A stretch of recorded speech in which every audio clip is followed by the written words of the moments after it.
Wake up, everybody. Today I'm bringing on my good friend Javi. I haven't had a conversation quite like this in a long time, and I'm super glad he got to make the trip up. So I'm welcoming on Javi straight from prison as a correctional officer, of course. We go over pretty much everything from respect, responsibilities, and bullshit hypocrisies riddled throughout our nation. Javi and I reminisce a bit about sports, parenting, as well as being a father to daughters. And so far, I have not cracked more than one beer with a guest until now. 3 beers deep, and we could have gone for at least a few more hours. But before we get to that, let's kick off with some affiliates. Buzzsprout. Have you been wanting to start a podcast? Start your account with Buzzsprout, and after your second paid invoice, you'll receive a $20 Amazon gift card. Buzzsprout simply makes it easy. You record your podcast with the equipment that you have at the ready. They take over and basically do the rest. From Stitcher to Google Podcast, Apple Podcasts, Castbox, anywhere you get your podcasts, Buzzsprout will help you and assist you along the way. Personally, we've had excellent experiences and we are on the rise. Buzzsprout, check them out. And now, Instacart. COVID's got everybody scared to go out shopping, and you don't have to go out. Instacart. Find them in the show notes. Follow the promo codes. Shop your local grocery stores and have your hand-selected items delivered to you within the hour. Instacart. For our sponsors, Rosie Cooks, out of the greater wine country of Northern California. Rosie Cooks, one of the greatest catering companies out there of all time, whether you have a wedding, corporate event, gourmet packed box lunches, private dinners and parties, the team at Rosie Cooks will deliver a knockout service guaranteed. Rosie is one woman who has built her business based around her complete strive for perfection and delicious tasting food that makes you crave more. She's filled her team full of individuals just like her, ready to deliver you that knockout menu. Don't believe me? Check them out. ROSEYCOOKS.com. Find them on Instagram and Facebook at Rosie Cooks. Don't go scrolling while hungry though. It's pretty much food porn. Lastly, Ness Productions, NEWNESS Productions, covering all your film and photography needs, from social media, commercials and promos, to wedding photography and films. NEWNESSproductions.com. So that's enough. Let's get on with it. Who or what this Tell him is? about the Twinkie. What about the Twinkie? Who you calling butthead? Butthead. Y'all talking about? Y'all talking about me?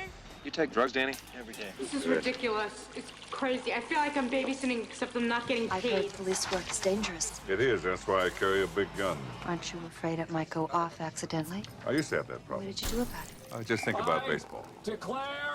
Whose chopper is this? Zed's. Who's Zed? Zed's dead, baby. Zed's dead. I gotta go to college.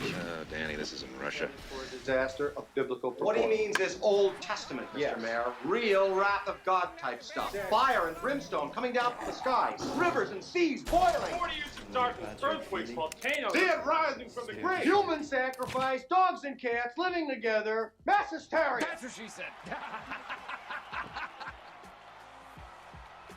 All right. Well, thank you for making the trip up, for sure. Thanks I'm for gonna crack having me. these on here with you. Ready? Sure. Let's do it. 1, 2. Yeah. So you've had this. Yes, this is a New Glory out of Sacramento. Sacktown. Sacktown in the house. One of really good brewery. Not my favorite, but one of really good brewery. This one that I always visit when I go to Sacramento. It was either this or do you even illusion or something like that? I It think was. I've heard of that one. Oh, I should have grabbed that one too, Yeah, man. but All right. yeah. Ubedank's the Oh one. yeah, cheers. I Cheers, can't. All right, salute. my man. There we go.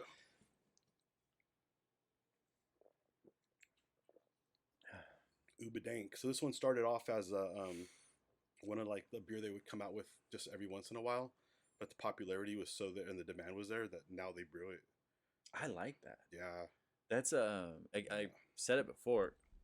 It's hard sometimes with IPAs. Yeah. Because some guys like to get that hops. You know, they like to put every bit of hops in there that they can. So if you go on the West Coast IPA, Mm-hmm. the West Coast IPA is more of a smooth Yeah? hop. It's not. Is that what it is? that's- There's like a different type of... There is. So if you go straight IPA, that's where you get the hop, like the bitter hop from it. In the West Coast, in my experience, I'm not a beer expert by any means. I just like to drink the stuff. But so now we're breaking it down by coast.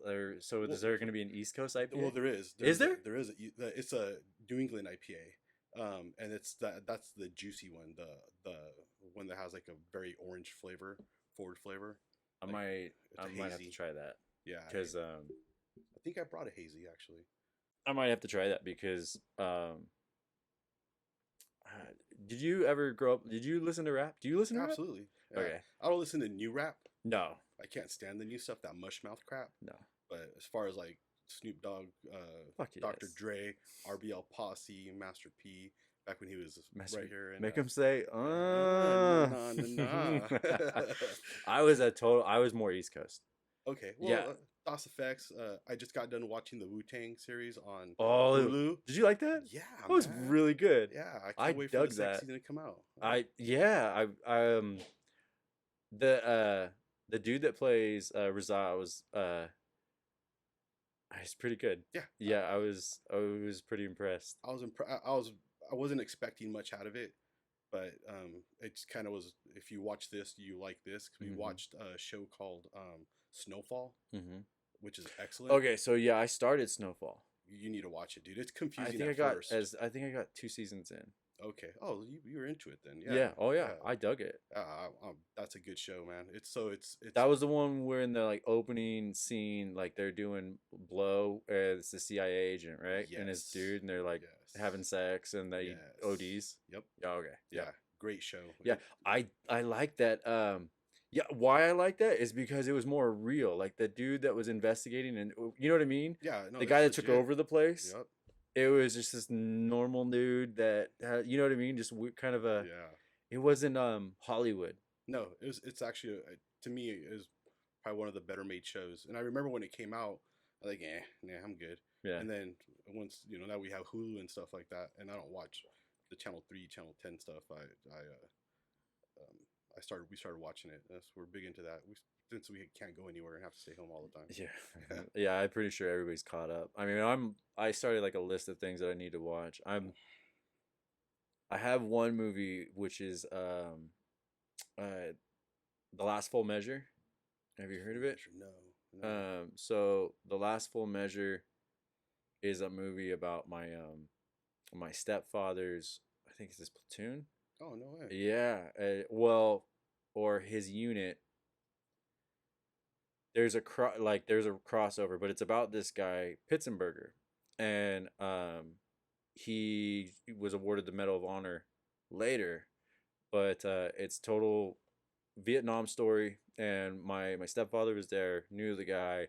He has a hard time sometimes, telling the story, but it's a movie that I need to sit down and watch. So I literally have a list up there that I'm writing shows and movies that I want to watch and rewatch. Yeah. And but I can't bring myself to watch anything until I give that one my full attention. And I mean it, like it's because it's like such a story. I want to ask him a bunch of questions. Yeah. But I want to be zeroed in. I want to be like headphones on every scene, on every, you know what I mean? Yeah, I know for a lot of the Vietnam vets, man, that's a really hard conversation to have with people. Yeah, he's easier to talk to, but I think that one would hit home because of the story. And it's a really tragic but super heroic story. I work with a lot of vets, no Vietnam, we used to, but for them to actually come out and tell you stuff that they did, a lot of them, like just you get it in bits and pieces. Yep. The guys that, from what I've gathered, just from working with a lot of these people, the guys that will tell you a complete story, 9 times out of 10 weren't even there. You know what I mean? Yeah. Or they were there, but they were, yeah, in the back. Yeah.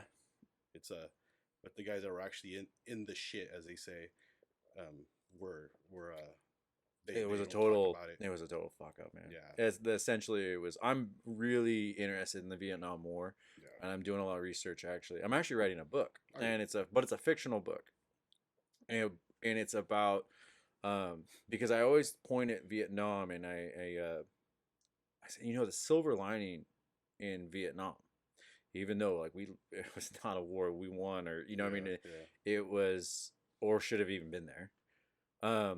but it was such a movement for the it was beneficial to the civil rights movement. And why I say that is because you listen to a lot of these soldier stories, and what I picked out of it was these guys went over almost racist on both sides because of what was happening prior to Vietnam.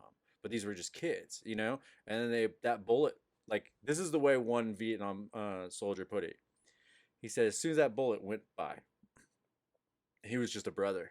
That was it. Yeah. Who the guy next to you, there was no skin color. He was just a brother.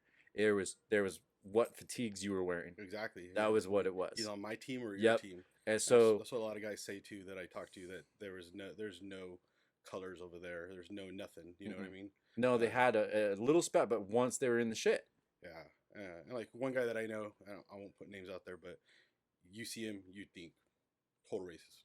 But you know, he gets together on the weekends with guys from his platoon, and all colors, all nationalities, all walks of life, from where they were back then to where they are now. Mm-hmm. You know, and you're like, well, that's cool, dude. You hang out with, you know, everybody, you know, and stuff Right. like that. If you were to see him, and where everybody has that stereotype, yeah, and everybody has their own individual racisms, right?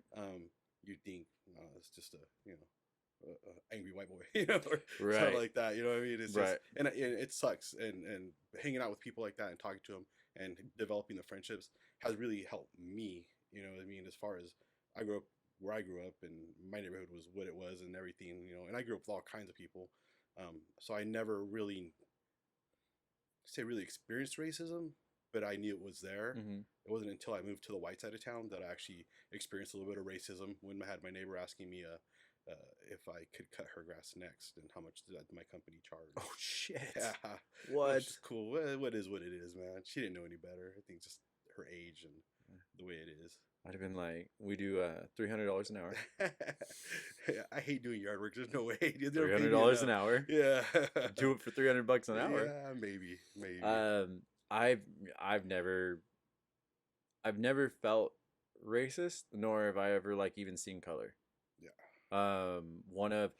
And by the way, my boys are Philly. They're yep. Boston's looking at Philly. One of my favorite athletes of all time is Larry Bird. And the reason being is he purely played the sport for love. And I actually posted on the Morning Brew Facebook was the Magic Johnson Larry Bird story is just one of my favorites too. Oh, yeah. I mean the whole It's a battle, dude. That was two professionals going at it. Not a black guy and a white guy. Nope. That's what I said. Two professionals going at it. And that's the way, and you know what? And they tried to get Larry Bird because there was a civil rights movement then. There was there was a big push, and they were trying to get this Indiana white boy to kind of be their poster child. And he was like, fuck your poster shit. Yeah. You know, he was like, I'm not doing this. He's like, because he didn't see it. And that's what's cool about him is when he saw Magic, he saw an opponent, not color, an opponent. And then off the court, it was like a teammate because it was. This is why I say this, and this is because this is how I feel, and this is how I grew up, and this is truly to this day how I look. They'd shot a Reebok commercial. I'm pretty sure it was Reebok. I'm like almost 99%, and it was at Larry Bird's farm, or his mom's farm in Indiana, and he had like this whole basketball court, and they were gonna shoot it out there. And Magic kind of showed up, and he was a little standoffish. He was kind of like, I'm out in Indiana, you know, and he said they never treated him or anything. They were just super hospitable to him, or hospitable. Sorry, hospitable to him. And that they had lunch, and his mom cooked him lunch, and there was just like, I mean, that was it. And like and that was it. Like he didn't see color. He saw teammate or opponent. That's it. And that's what. So coming back to that, that's what I'm writing this book. Is it's a fictional book about. It's going to be called The Klansman, and it's about these racists from the most racist parts of our country back then, like the South, and and they all go to war as young men, and it's this platoon, this unit that are so good at what they're doing, seeking, completing these, getting the next stepping stone to get closer and closer to the Viet Cong, and they learn to literally put their shit aside in war. But the book is all about those flashbacks of fighting and then fighting together. And then when they come back to still racist America and the civil rights movement, and then they come back to their racist states, and with the KKK and all these, these, Gotcha. and there's certain events that happen, and then they end up like disowning their family and going off on these own missions and taking out the clans, and they call themselves the Klansmen, and they like go through racist America, taking out KKK members, and but it's also just this like this brotherhood story. Yeah. It's about unity and solidarity, and total fiction, but I'm learning a lot from vets. I actually posted a while back, and I've talked to a few vets about their stories and experiences, because what I'm really nervous about is writing an era book that I was never in, and getting a fatigue wrong, getting a helicopter wrong, getting you can't do that, man. Exactly. That's like the worst thing you could ever do. Well, back to that Pitzenberger story was I need to watch the movie.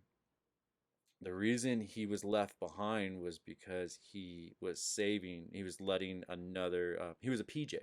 You know what PJs are? Mm-mm. So they're pararescue of the Air Force, and they're fucking badass. Yeah. Like they're the SEALs of the SEALs. Like they go in, they lay cover, they jump into hot spots when there's a pilot down, or there's a somebody caught in an area, and they're dropped in, and they either lay cover fire, they provide medics, and they get them out. So they get wounded people out. Well, he stayed behind because the helicopter that they were using at the time could only carry a certain amount of weight. So he let the wounded go, and he stayed back to fight, and they couldn't come back to the next day. When they came back, he was dead. I gotta watch this movie. Yeah. Samuel L. Jackson's in it. Okay. Who else is in it? There's another guy. Yeah. I need to watch this movie, but I can't watch it. Like, I'll get to the end of the day and I'm just tired. Yeah. I know I'm gonna fall asleep, and I don't want to do that. I started watching this documentary the other day, and I'm like really pumped about watching it. And I got 5 minutes into it and just passed out on the couch. And so Nancy turned it off, and she's like, "We'll watch it later. Watch this weekend." Because I'm not leaving my house this weekend. It's gonna be hot. I'm gonna be in the heat all week. So we're enjoying the AC. I bet. Yeah. I just bought Gabby some because she works outside, because everything's outside, and I just bought Gabby those gel bandanas. Yeah. Good. My dad used to wear them. I remember seeing him wear them when he was with the fire department, and he'd wear them under his jumps. To help keep you cool. Yeah. And I needed to buy them because when I film and I'm outside, especially in the summer months, I just need to throw them around my neck. Yeah, and it cools you off, man. Having it around your neck cools you off. So you said something earlier, dude. Like, they played for the love of the game. We're lucky we got to see a lot of those athletes that played for the love of the game, because you don't have that anymore, man. Yes. Like, I'm a Deion huge Sanders. Fan. Yeah, Deion Sanders. He played outside his contract to play baseball and football, and he didn't have to, and he got treated like shit from Atlanta, and he did it because he did it for his teammates. Yep. That brotherhood. He wanted to do it. He wanted to, and to prove it too, to prove that he can do it. Nowadays, man, like, I'm a huge sports fan. You're a huge sports fan. Yeah, we're gonna get into it. Yeah, we are. Yeah. Your boy Kittle just got paid. Yeah, buddy. I think he got underpaid still, but I'm glad that. Is there gonna be a season? Yeah, there should be. The Pac-12 and it's crazy. That's a lot of money lost. Done. Yeah, spring. Crazy. Know that, but that's what happened when they started shutting down all sports. Yeah. This is the change. That's what I'm saying. I'm like, NFL's next. Yeah, and they're playing baseball, they're playing basketball, and all that stuff now. So it's gonna be weird seeing the stadium empty though, and them playing. I was watching a baseball game. I was like, what's that noise? Where's the crowd noise coming from? I hate it. They filter it in. They pump it in. I hate it. Oh, I absolutely hate them. Stop patronizing me. Yeah. I want to hear them yell at each other. Yeah, I'd rather hear that. Yeah. You hear the talk and the people go to clips to listen to the mic'd up stuff. Yeah, exactly. That's big money when people do that. Yeah, they're missing a market. They are. They are. Seriously. Because players say some funny stuff. You know what they need to do, if anybody's listening? Have an option on your remote to either go pumped in crowd volume or mic'd up. There you go, dude. That'd be bad. Then have another option go explicit, non-explicit. Yeah, explicit all the way. Yes, thank you. That's what my ex in college was deaf, but she could read lips. and I'm a big Giants fan. So I was watching the pitcher on the mound, and I'm going, hey, what's he saying? What's he saying? What's he saying? Because the camera's on him, right? Yeah. And she's all, is your elbow okay? Yeah, because there was a catcher-pitcher meeting, and he's all, is your elbow all right? And she's all, uh-huh. And he goes, all right, pull your head out of your ass and let's finish this one. That's I was all, fucking yeah! I was like, that's awesome. Yeah, she'd be good to work in prison. Read lips like that. Yeah, you guys have a special like language that you have to learn, right? No, not necessarily. You pick it up.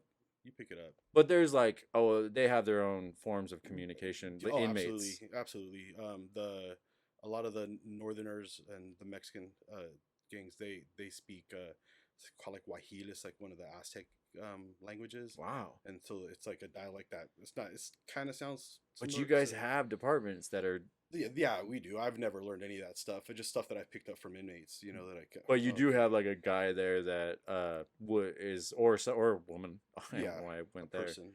We have a person. Sorry. Yeah. Obviously I didn't mean it that way.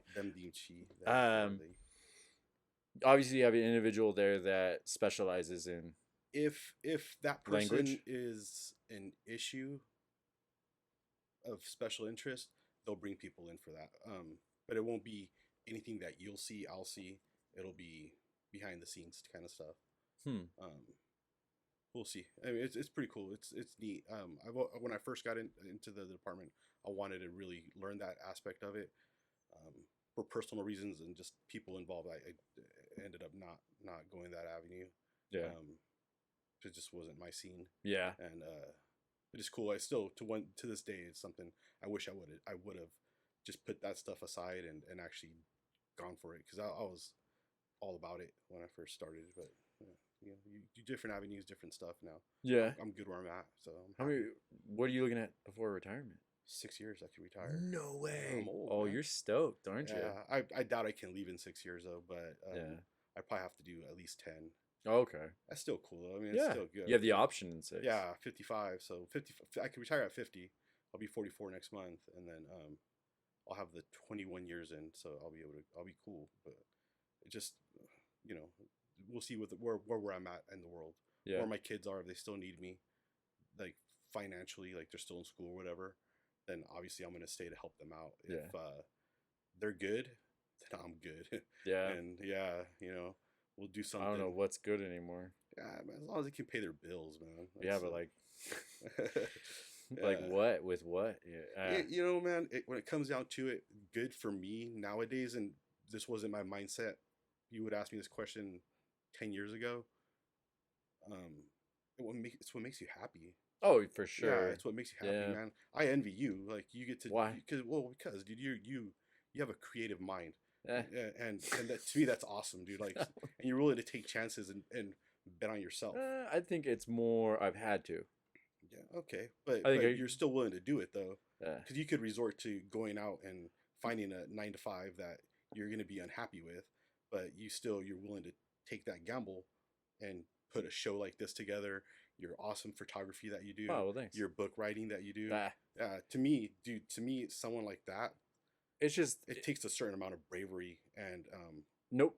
I think no. I think it's this is I'll tell you what it is. This is because this is what it came down to. Yeah. It was like I don't give a fuck anymore. I don't give a fuck. Like I don't like if somebody were to call me any type of name, I don't give a fuck. Yeah. I don't want to get into it with anybody. I don't want to be bothered. I don't want to bother anybody. I want to do my thing, and I'm looking at my uncle died in a fucking horrible accident that I would wish on nobody, and in a hunting accident. And talked about this. Yeah, and my ex-girlfriend which is like my friend. I mean, we were like, we dated there for a little bit. We broke up because it was like super weird. We literally were like, it's like hugging my sister. It was like, it was super weird. And then after we broke up, we were super good friends. And she was launched through a truck window and died when I was in high school. And it was like, we literally talked 2 days prior because I was leaving to San Luis Obispo. And I was like, oh, okay, I'll talk to you when I get back. And she's like, yeah, call me and let me know how your trip is. I come back and there's answering machines. That was just, I've lost my grandmother early to breast cancer. I've watched my ex-wife's little sister fall to leukemia at age 7. I've listened to it's you when you see enough of that, I think you go, we are so minuscule on this timeline that if I don't write and I'm sitting here reading people's Facebook posts instead, like what in the fuck am I doing with my life? Right. Yeah. What the fuck am I mean, seriously. That's why I said this to my buddy on my last episode. I was like, if I don't wake up before 8 a.m., before 7 a.m., even like at 6 a.m., if I don't wake up early, I feel like I cheated myself. I do. I feel like I slept my life away because we are. That's what it comes down to. We literally are sleeping our life away. Yeah. And I don't want memories of pillows. I want memories of my kids and my grandkids and my accomplishments and fails. I want to sit back and go, remember that time when we tried to put a leaf blower on a skateboard? You know, like we were just, I want to do that kind of shit. Yeah. So, absolutely. You know, once I had my first kid, my first daughter, who's awesome, and my second daughter's awesome too, by the way. I just can't cheat her. No. But they both work really hard. They're both super smart girls, fastly becoming women. My youngest is gonna be 20 here at the end of this month. Crazy, and all I want is for them to make sure that they're taken care of. And I don't mean taken care of by like a husband or anything, but as far as in their careers and their accomplishments. And then the good Lord could do with me as he pleases. All right. Cheers, buddy. Salute. No, cheers. Because I can't believe we don't hang out enough. Because no, we don't. You and I think so much alike. And this is why I said to my wife, I said, the only thing I want my daughter to accomplish in her life, if I had to choose one thing, is independence. Yep. That is it. I've told them, and I tell them in these words, never rely on a dick. Thank you. Because men are dicks. Yes. Yes. It's so, you hear dads say this stuff prior to you, and then you become a dad of a girl, and you go, whoa. You were lucky you had 3 boys first, so you know, yeah. Boys, like my dad did, you take him in the backyard and whip that ass, right? And with the little girl, my oldest and I just had a little spat. He had a friend over that was a girl, and he's 13, and I came out, you could see him, hands in his lap. She's laying there on the couch asleep, and he's like right up next to her and just watching TV with bug eyes. And I'm like, okay. And then I found out later from his brother, like he had his like arm laying on her and stuff. Cool. We got into it. Yeah. I was like, because I don't want him to rely on a vagina. Exactly. I don't want him to go out and look for a woman and only need that. I want him to have independence. Yeah, and because he has mother abandonment issues and his mom hasn't been in his life since he was 2, and he's had breakdowns, and I don't know what I did wrong, and because he shows signs of clinging on to people, he shows signs of being codependent. And what I want my son, and I teach him, that's why we're rebuilding this stuff. When I work on these hot rods out here, he's out there with me grinding with safety glasses, and I'm like, you're going to learn how to weld. You're going to learn how to sandblast. You're going to learn how to, whatever I can teach you, I'm going to teach you, because that gains independence. You know this. Absolutely. When you learn something, a new technique of any type, that's all you're focused on, and you feel accomplished, Absolutely. To build something with your own hands, that's right there. To do anything with that's your what own it means hands. to be a man. To be at the gun range, but to be a person, an independent individual, like at the gun range, like when you put 9 right down dead center, it's a good feeling, man. And you know what I do, and I couldn't have done it with people's patience. Mm-hmm. And one of my good friends that works with me, man, he's had a lot of patience. He's actually lost his patience with me a couple times, just because he's explaining to me how to do it correctly. And because I'm a knucklehead and this thick ass cranium that I have, it wasn't going through. And then like finally it went through, and then I was like, oh, okay, it made sense that the stars aligned and stuff, and I was able to do it. And I still, every day to this day, man, this is gonna be my 4th year of instructing. I learn every day, and if I don't learn every day, I feel like you said, you feel like you cheated yourself. You cheated yourself. Yeah, and I still have so much to learn. I would never claim to be a professional, You know, I would never make these like YouTube videos of me shooting just because I'm not. You need to.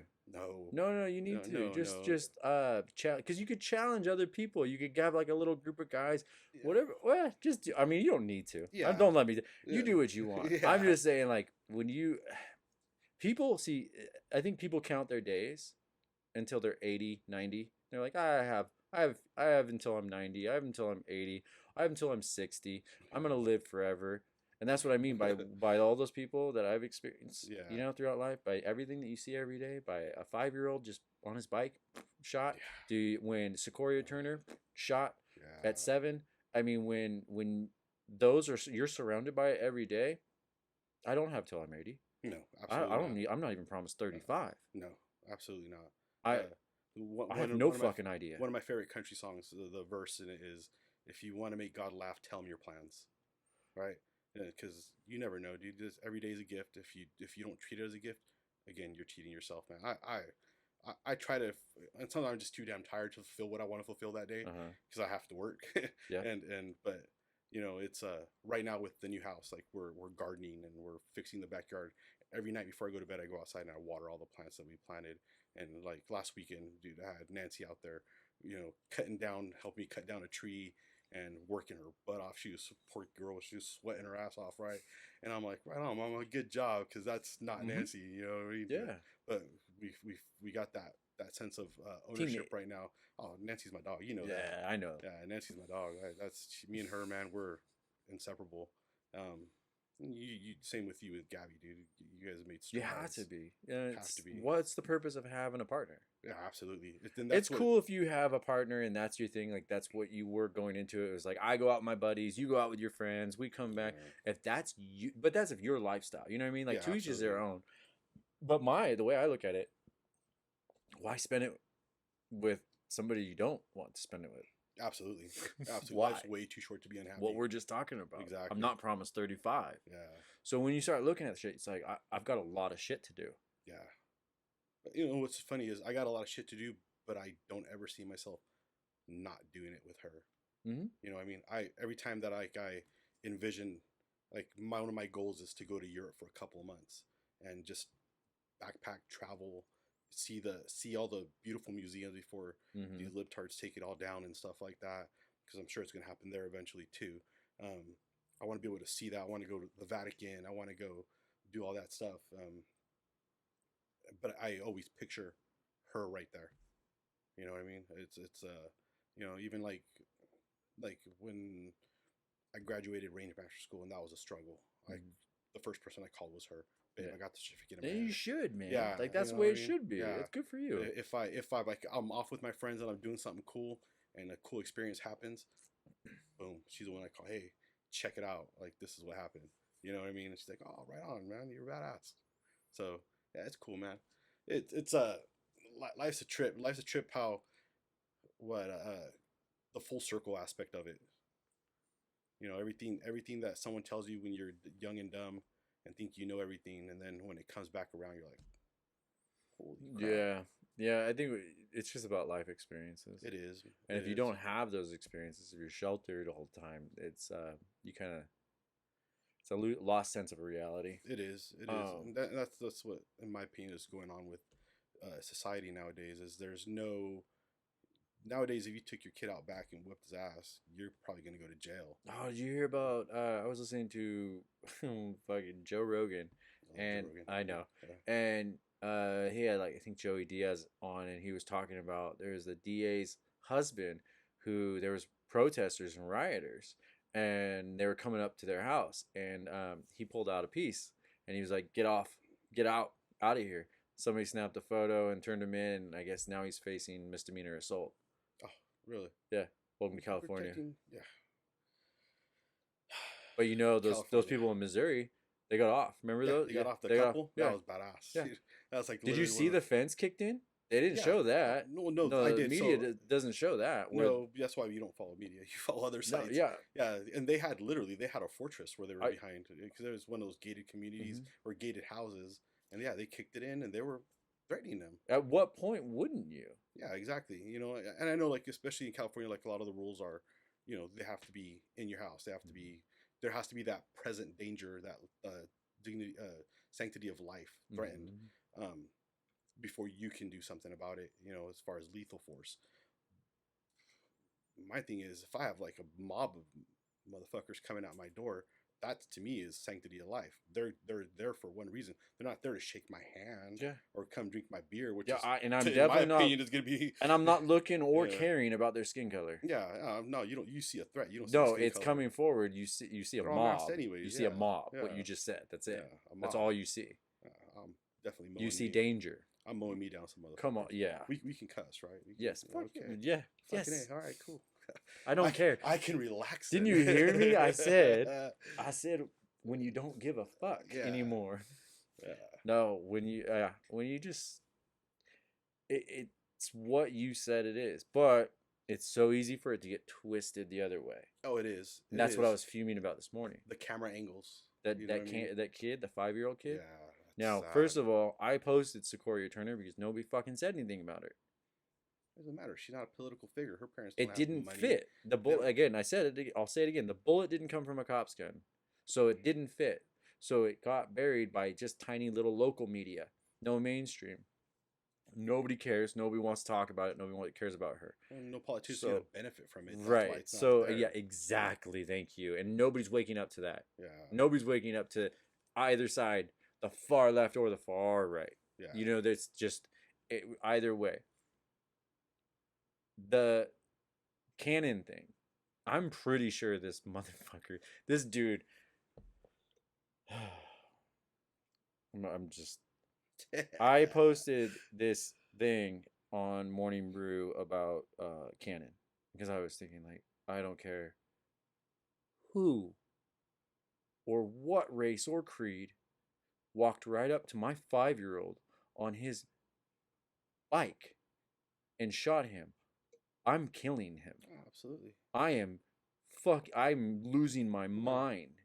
I don't care. You're gonna have to kill me to stop. Now me. let me say it again. If I see somebody walk up to a 5-year-old, regardless of race, creed, or color on either side, and shoot them point blank, I'm fucking killing them. Like it's where is that right? What is that? I'm going after to protect an innocent child. So I posted something about it. I was like, I put it on the Morning Brew because I'm trying to get awareness for all the hypocritical shit that's out there. Yeah. So all these kids, and this dude posts on his, and I don't know if it just popped up in my feed or what. Basically, if you're posting anything about Canon Hinnant or his name, you're part of the white supremacist movement. Oh, come on now. And you're trying to block what a Black Lives Matter movement is. That infuriated me because that is not what that's about. No. It is about a 5-year-old child, and if that guy's kid were to get walked up and shot point blank range and no media is covering it, I don't want to hear him bitch, cry, or moan. Right. I don't want to but hear you it. Will because right now we have something more important to talk about. Yeah, exactly. Because his reasoning was that dude was arrested and justice is coming. Or he's serving justice or whatever. Like, well, yeah, so was George Floyd's fucking murderers. Yeah, it's so were they. So there's bad in all, man. There's bad in all. And bad needs fuming. To go. Bad needs to go. It's the that's a 5-year-old. The bad part and the sad part is that it's gonna get so much worse before it even begins to get better.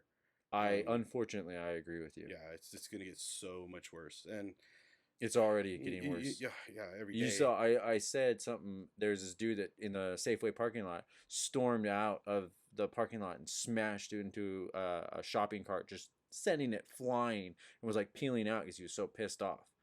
I don't know what he's pissed off about, but everybody's pissed off.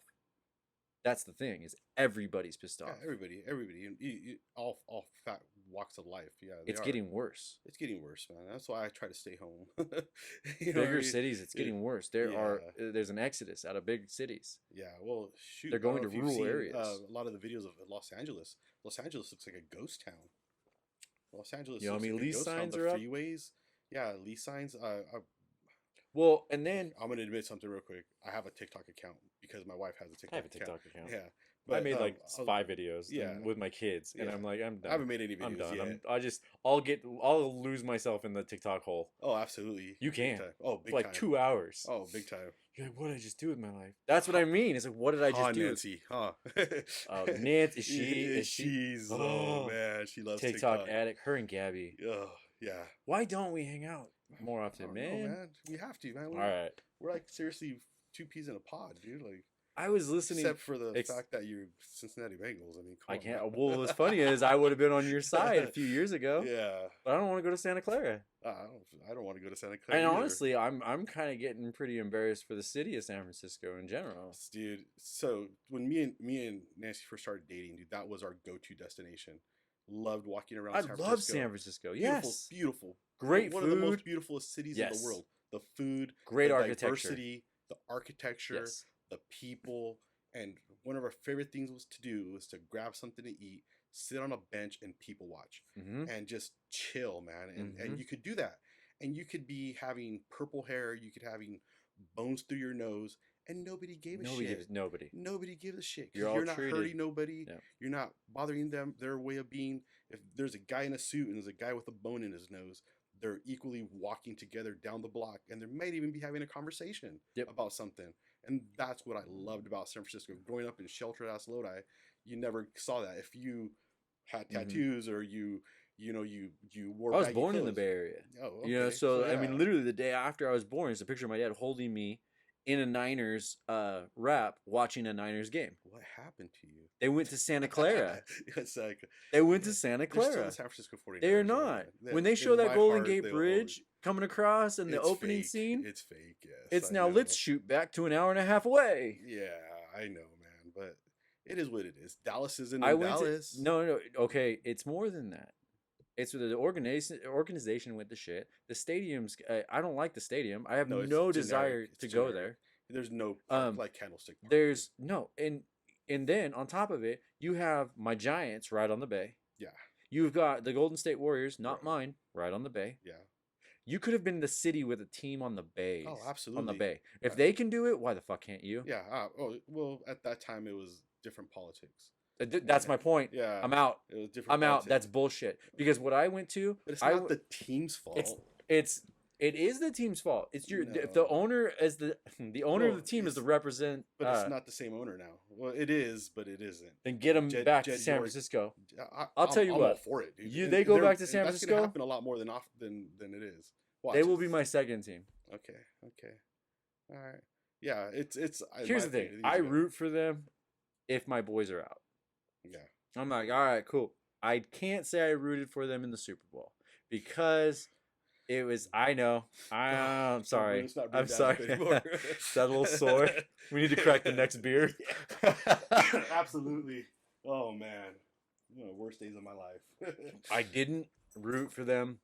If they won, I was gonna be happy. And no matter, see, that's the way I looked at it. No matter the outcome, I was gonna be happy because of how long it's been for Casey and Andy Reid. Andy Reid stand up, man. He gets so much crap talked about him. Like, dude, this dude dedicated his life to football. Yep. Is a great coach. Is actually a coach that gives a shit about his players. Players, yes. Yeah, and like didn't see color. Yeah, didn't see color. Because Donovan McNabb. Yeah, you can't see color. Michael if you're Vick. in Yeah, you sports. can't. Yeah. That's why I always wanted my kids in sports. Well, you know what Adam Carolla said? I was listening to him and what he said about it, and I was like, wow, that's really enlightening about sports. And because my take is we need sports back because we need something to go yes for. Absolutely. We need to be like rooting because there's nothing. There's nothing right to now. do to go yes. Excuse me. To root for, to get shit talking to, Yeah, but absolutely. smile. You know what I mean? Get Like, your mind off politics. Yes. To get your mind off everything that's going on, Well, man. that's why it was such a big issue for most people when the whole politics were introduced by Colin Kaepernick. By Colin Kaepernick, who brought politics to sports, and it literally the way I feel and most people felt about sports was this is our timeout. Sundays are Exactly. timeout. It is, man. Monday nights are timeout. We turn that shit off. Yeah, you have a great Sunday. I'm you have sorry. a bad Monday morning because Yeah. you're getting up and going to work.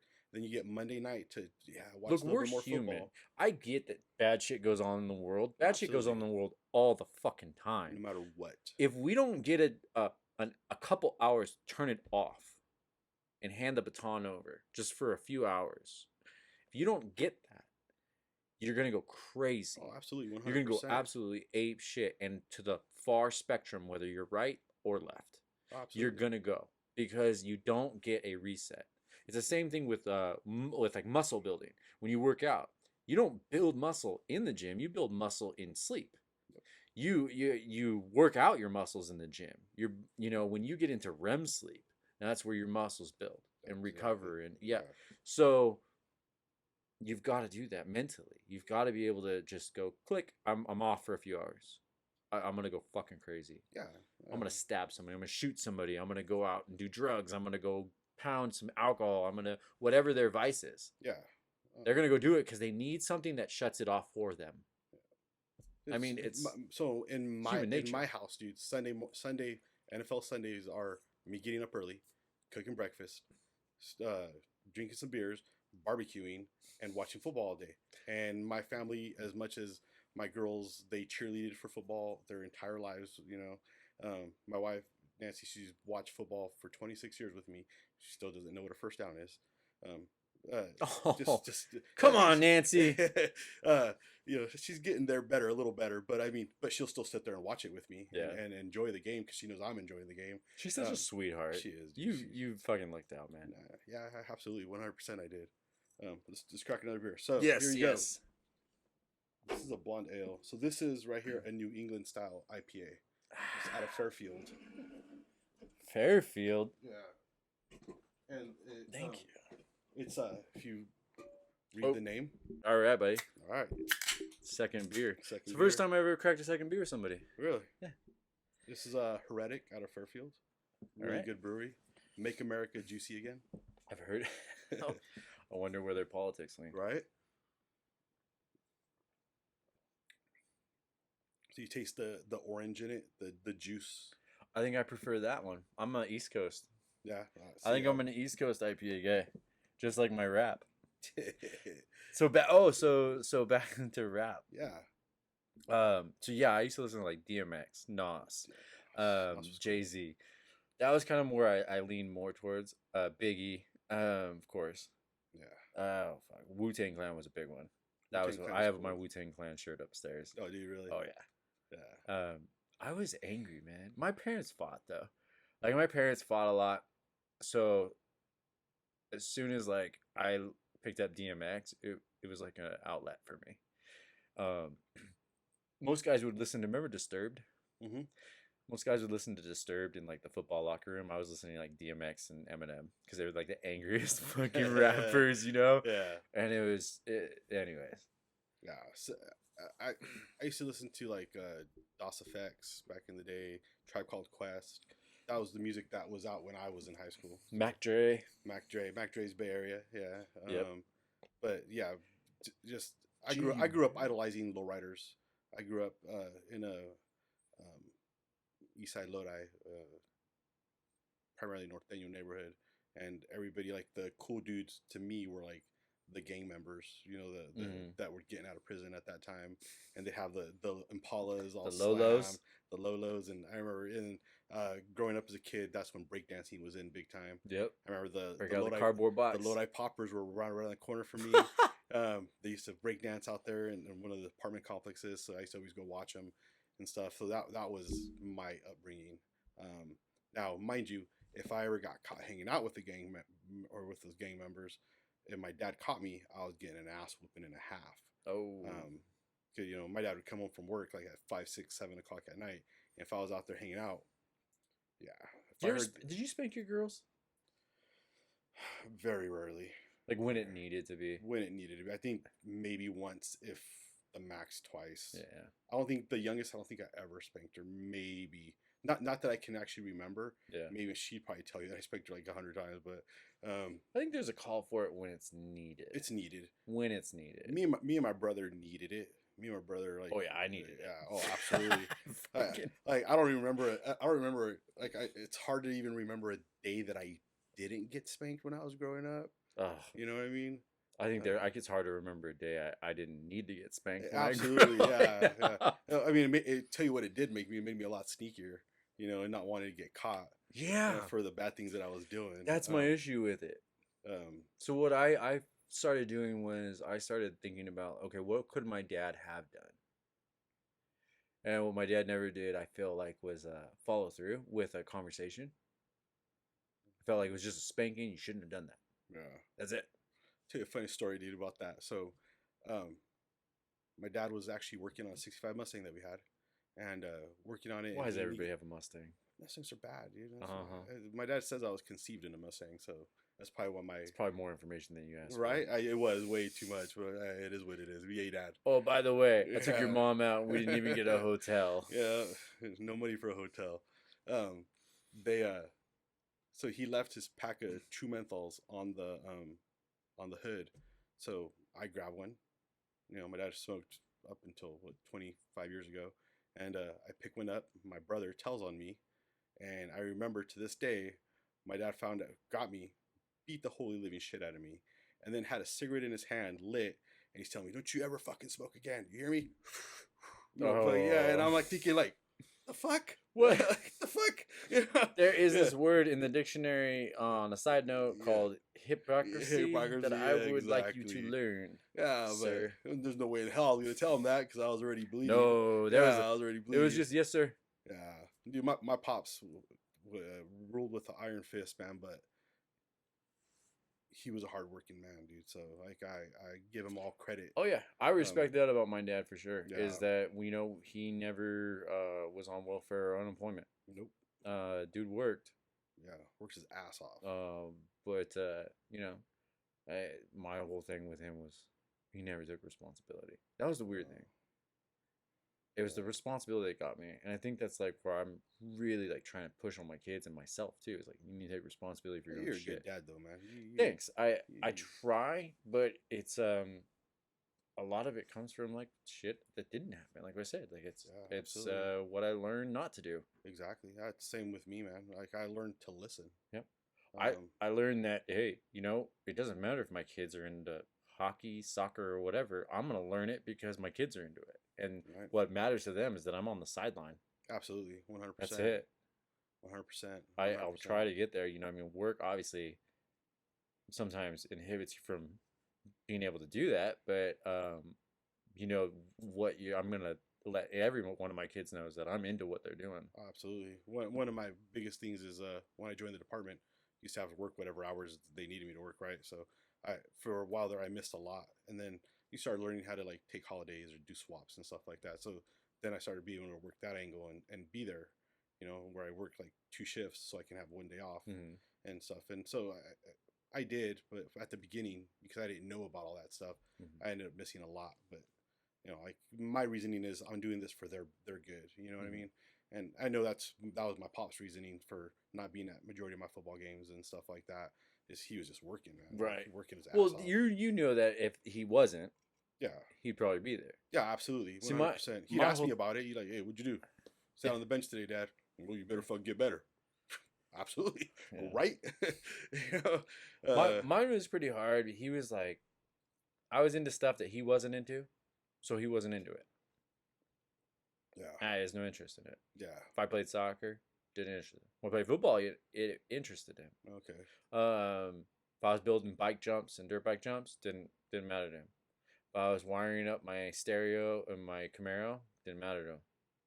So, and to credit, maybe he was doing something that, I don't know.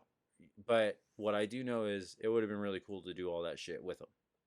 And so what I do is if my kids are into like building a bike jump, I'm going to grab a shovel. I'm going to be there with them. Like, all right, now spray this down. This is why you want to do this. You want to smooth this out so you get a good launch. I want to be there with them. Absolutely. Yeah, I posted a couple of videos of my boys doing cliff jumps. Yeah. I'm like, that's the shit I was doing. Yeah. And I'm like, that's my boys, like that's, but it doesn't matter if they're into. I'm not into hockey. I like going to hockey games, but if they are into it, I'm gonna be there watching the game with them. Oh, 100%. I'm gonna be like, what did he just do? You know, I want to learn too. Yeah, absolutely.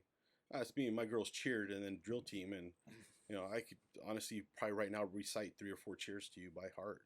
Probably. I'm sure I can tell. I can sing the whole Baby Shark to you. Yeah, right. It's the stuff, and you know, going to Vegas to watch them do dances or competitions and Marine World, Great America. Because what matters is your presence. I was present there, man, and even like when they were younger, when I had a different job, I remember being one of the only dads that would always go on field trips and stuff, and people were like giving me props. I was like, well, why are you giving me props? This is what we're supposed to be doing. Right. This is me laying the foundation for them never having to rely on a dick, right? Yeah. And I'm going to show them what a guy's supposed to be treating them like, you know. And my whole thing is like, if you don't have it in you, just admit that. Yeah. Don't be half in their life. Yeah. No. Don't half in, half out. This is why when my oldest's mother, when I was awarded child support, the moment I took full custody when he was 2, I declined it because I thought down the yellow brick road, and I went, okay, I've watched a lot of people fight over time for their kids, but what it comes down to is they just want the child support reduced. Yeah. So if I take that aspect out of it and just give it back to her, what does she have to come back? And if she wants to come into his life, the only reason would be to actually be a mom, not to reduce that bill. And since I did that, ever since I said I won't take a dime from you, I will never ask of it. She's gone. It sucks, but I would rather have that for my son to deal with than a half in, half out. Oh, absolutely. Because that is a roller coaster that you don't want to ride, and that is not okay for kids. So if you're a parent that's half in, just get out.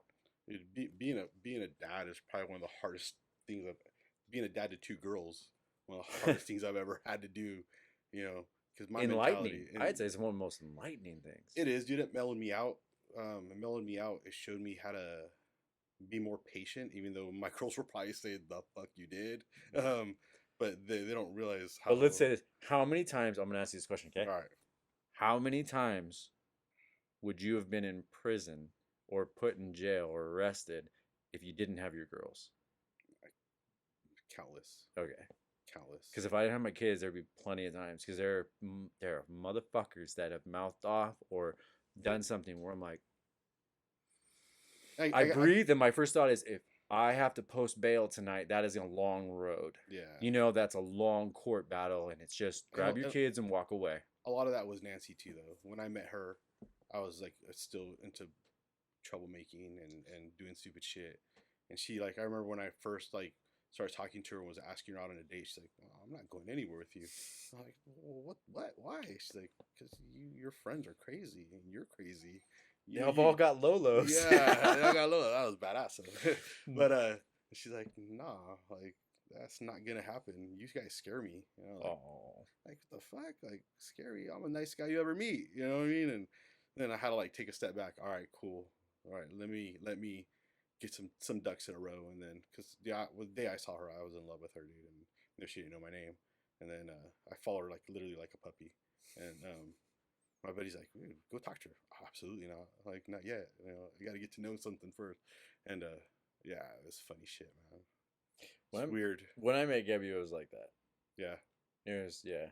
I typically I felt like I could be the smooth talker. You know, I could pretty much, I could set myself up and get confident enough to go, all right, you know, and if she turns me down, whatever. Yeah. But next, when Gabby, and I would have done a lot of things different, just because there was just certain avenues I should have taken that were more responsible. But when I met Gabby, I literally gave her a high five because I was so nervous. I did. I was like, hi, America. Like, I just high fived her. She went to like shake my hand. I think I met you right when you guys started dating, right? No, because we worked at that one place in Woodbridge. Oh, okay. So I met Gabby at Tap House. Yeah. And that's where I met you. Yeah. Yep. Yeah. But that was probably no. We were a good year in. Okay. Yeah, we're going on 7 years, 8 years. I know, time, man. Yeah. That's what I mean. Time fast, dude. And you don't get it back. No. And then it's funny because like when you're young, you're like, man, I want to be 21. I want to be 18. I want to be 21. I want to be 25. Now that you're like, I'm gonna hit 44 next month, dude, and it's like, whoa, slow down, dude. I'm I pretty just hit happy 40. at this age. What I'm worried about is getting out of this age.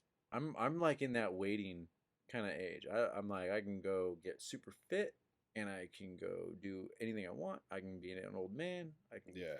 I feel like I can kind of.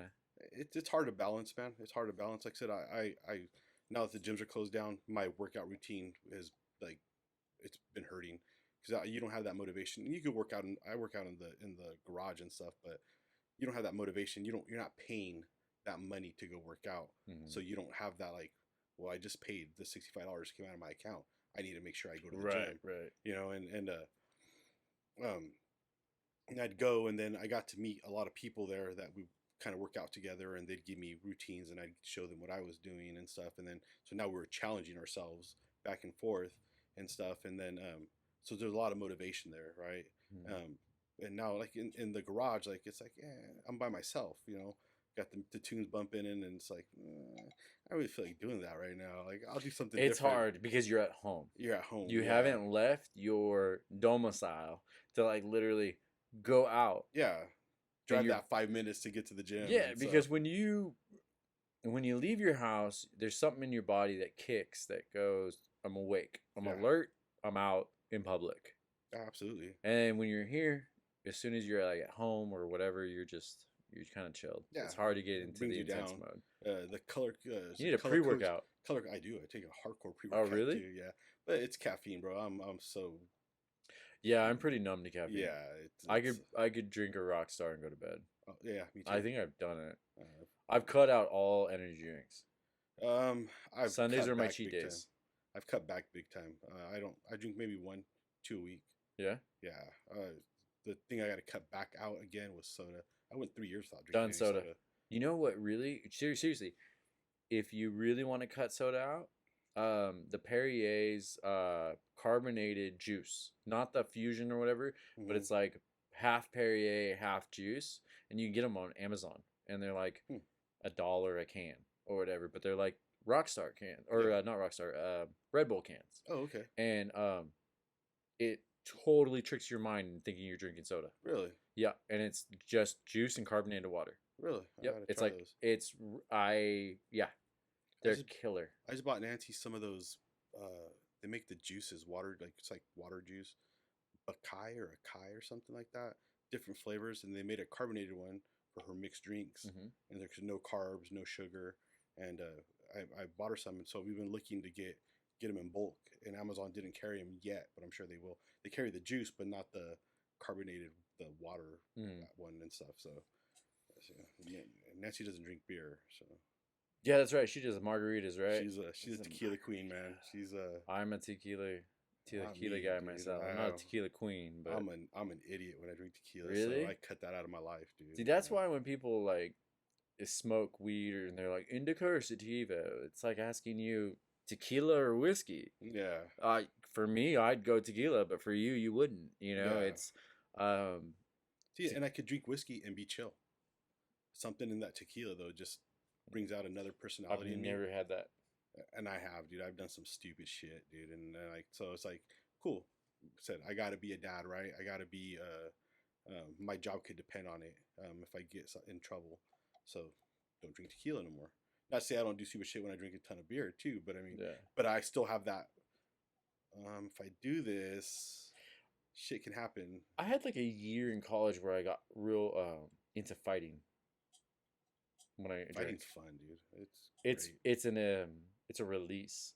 I wouldn't call it fun, but it's a release. It's been a long. I think that's what's fun about it is the release. Yeah, absolutely. Because when you're done, getting the tar kicked out of you and kicking the tar out of somebody else is just like. Yeah, it doesn't matter if you get beat up as long as you stand up. Like, you know what I mean? When you realize, like, oh, okay, it's not that bad. You know, it's not. Don't get it actually fuels you. It's, you know, it sucks to get hit in the face though. It hurts. dude. Tyson, September Yeah. 12th. Oh, I Roy know, Jones I can't Jr. wait. Let's do this, dude. What are you doing? What do you want to do? You want Let's to do it here. Oh, here or I'll my put it house, on dude? every TV. Let's do it. I'm. Oh. September 12th. Okay, as long as my dad doesn't have his birthday party that weekend. Yeah, All right. down. I told Gabby I was And like, if we do have the birthday party, then just come to my house okay. and we'll throw some stuff on the smoker. I have never been more excited for a boxing match than Mike Tyson versus Roy Jones Jr. at their age. So I'm a lot closer to 50 than I am to not 50. And if I could look like Mike Tyson, dude, that motherfucker's like still young. Did you see him talk? Yeah. He wants to put him on the ground. He's gonna kill him. There is no, when that bell goes ding, Tyson's turning that off. Oh, absolutely. He's turning empathy off. Did you hear that interview that he did? He did an interview and he's like, these kids nowadays think this is a business. For me, it was life. Yeah. Like if I didn't, No, it was survival. Survival. There you go. That's what he said. Yeah. It was survival. If I didn't fight and win, I wasn't surviving. I was Right. have to go back to You the go down streets. go down a ladder rung. And he was like, I'm not having that, and that's why he had that aggression, I think he has it. that rage. I think it's when I watched him after he was done with the workout talk, he didn't give a fuck. No, hell He no. was like, I'm gonna put this motherfucker out. Bernard Hopkins, he's a talker too. So I No, mean- it's Roy Jones. oh, that's right. Yeah, It's Roy Jones. It So- was gonna be Bernard Hopkins. Yeah, Roy Jones. I don't know. No. Been a Roy He had that look in his face, like I'm gonna put this dude on the mat. I don't care who it is. I'm gonna put this on the mat because it's my career. Yeah. That's all And- he in cares all fairness, about. I haven't watched anything on Roy Jones, and Roy Jones, he is a professional too. He was just a few years out of Tyson's era, and he was becoming like everyone was like, this dude is Tyson. He started dancing though. That gets on my nerves, dude. That's the one thing that You know, like tripped when me up. Muhammad Ali did this little. Muhammad Ali could back it up, and he wouldn't do it all the time. Where Roy Jones Jr. came out pop locking just to, you know what I mean, or he'd be start getting mollywopped and Tyson versus Ali.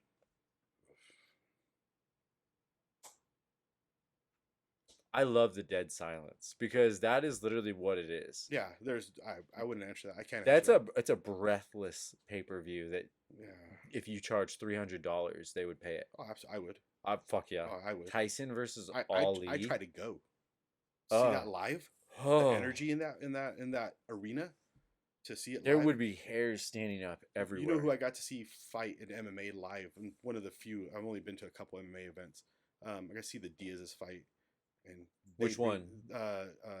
Nick or Nick. Nate? Nick.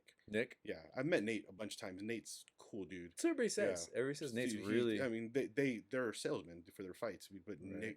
Nate is a good dude. I have a picture with him, me, him, and Denise at Barnes and Nobles. Oh, nice. Yeah, and I asked him, hey, because Denise was like, oh, Dad, oh my God, he's there. And I was like, yeah. I walked away. Hey, bro, is it cool we get a picture? Absolutely. Here, Oh, this is my that's guy cool. right here. Have him take a picture with, That's here, cool. He told one of his buddies to take a picture of us. And then he goes to the gym too. He and whooped shake. on Conor McGregor. Yeah, it was badass. I like Conor. And you know what the cool thing was too is after he lost this last fight. I can't remember who it was. We were in Tahoe watching it. He was back at the gym like a couple weeks later. Was he? Still all cut up and stuff. Hey, nothing to hang his head down, dude. He lost to a professional fighter. He put it up there. We were.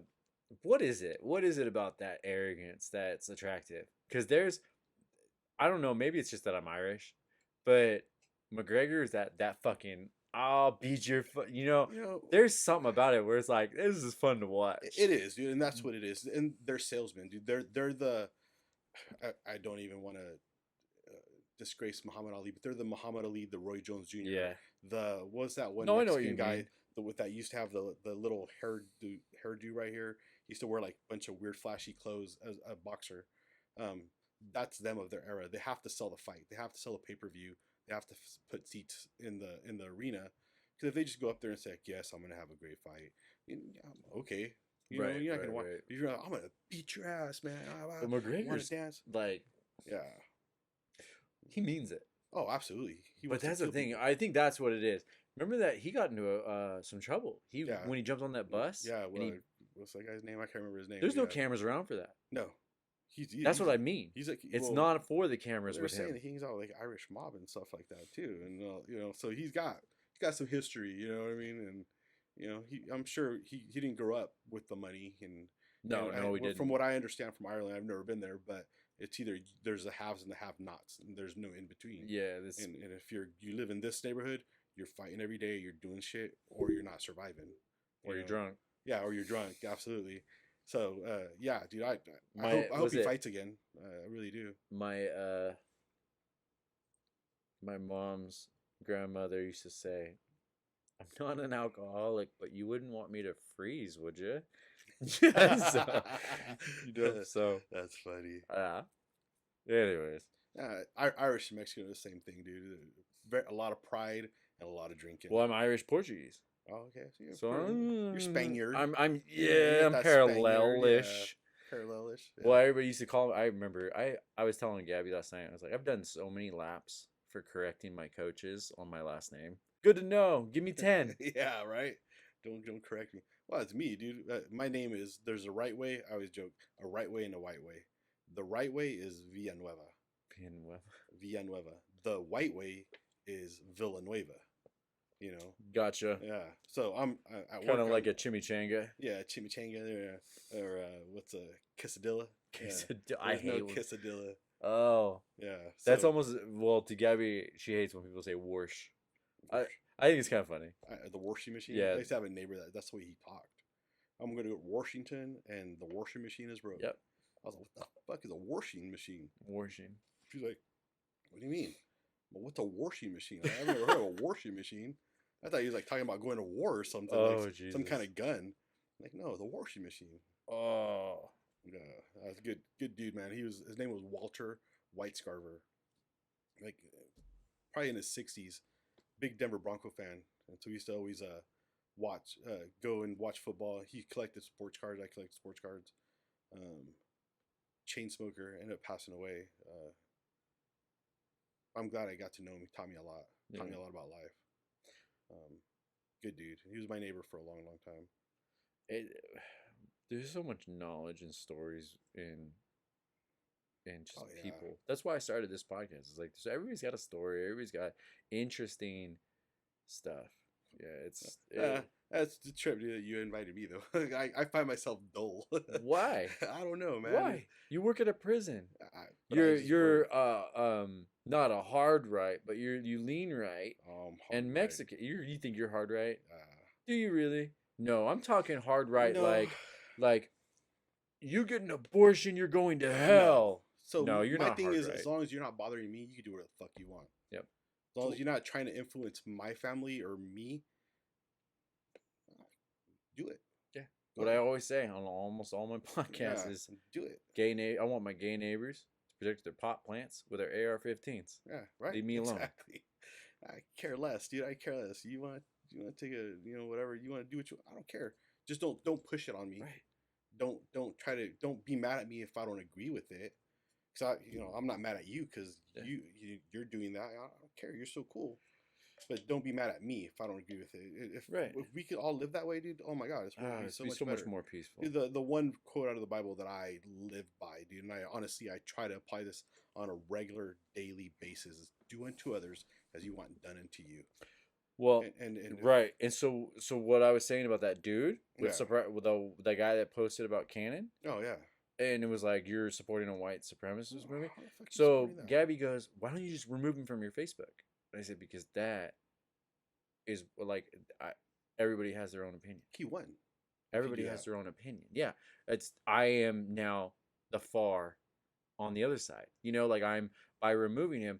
See, I have plenty of people that post ignorant shit. Yeah. I have plenty of that post ignorant shit. Baseless, without information or facts, or backed by bullshit facts, and have zero idea what it's like to be boots on the ground, so to speak. Real world type of shit, and can't even get off their own couch, let alone dig their face out of Facebook to look up. It's so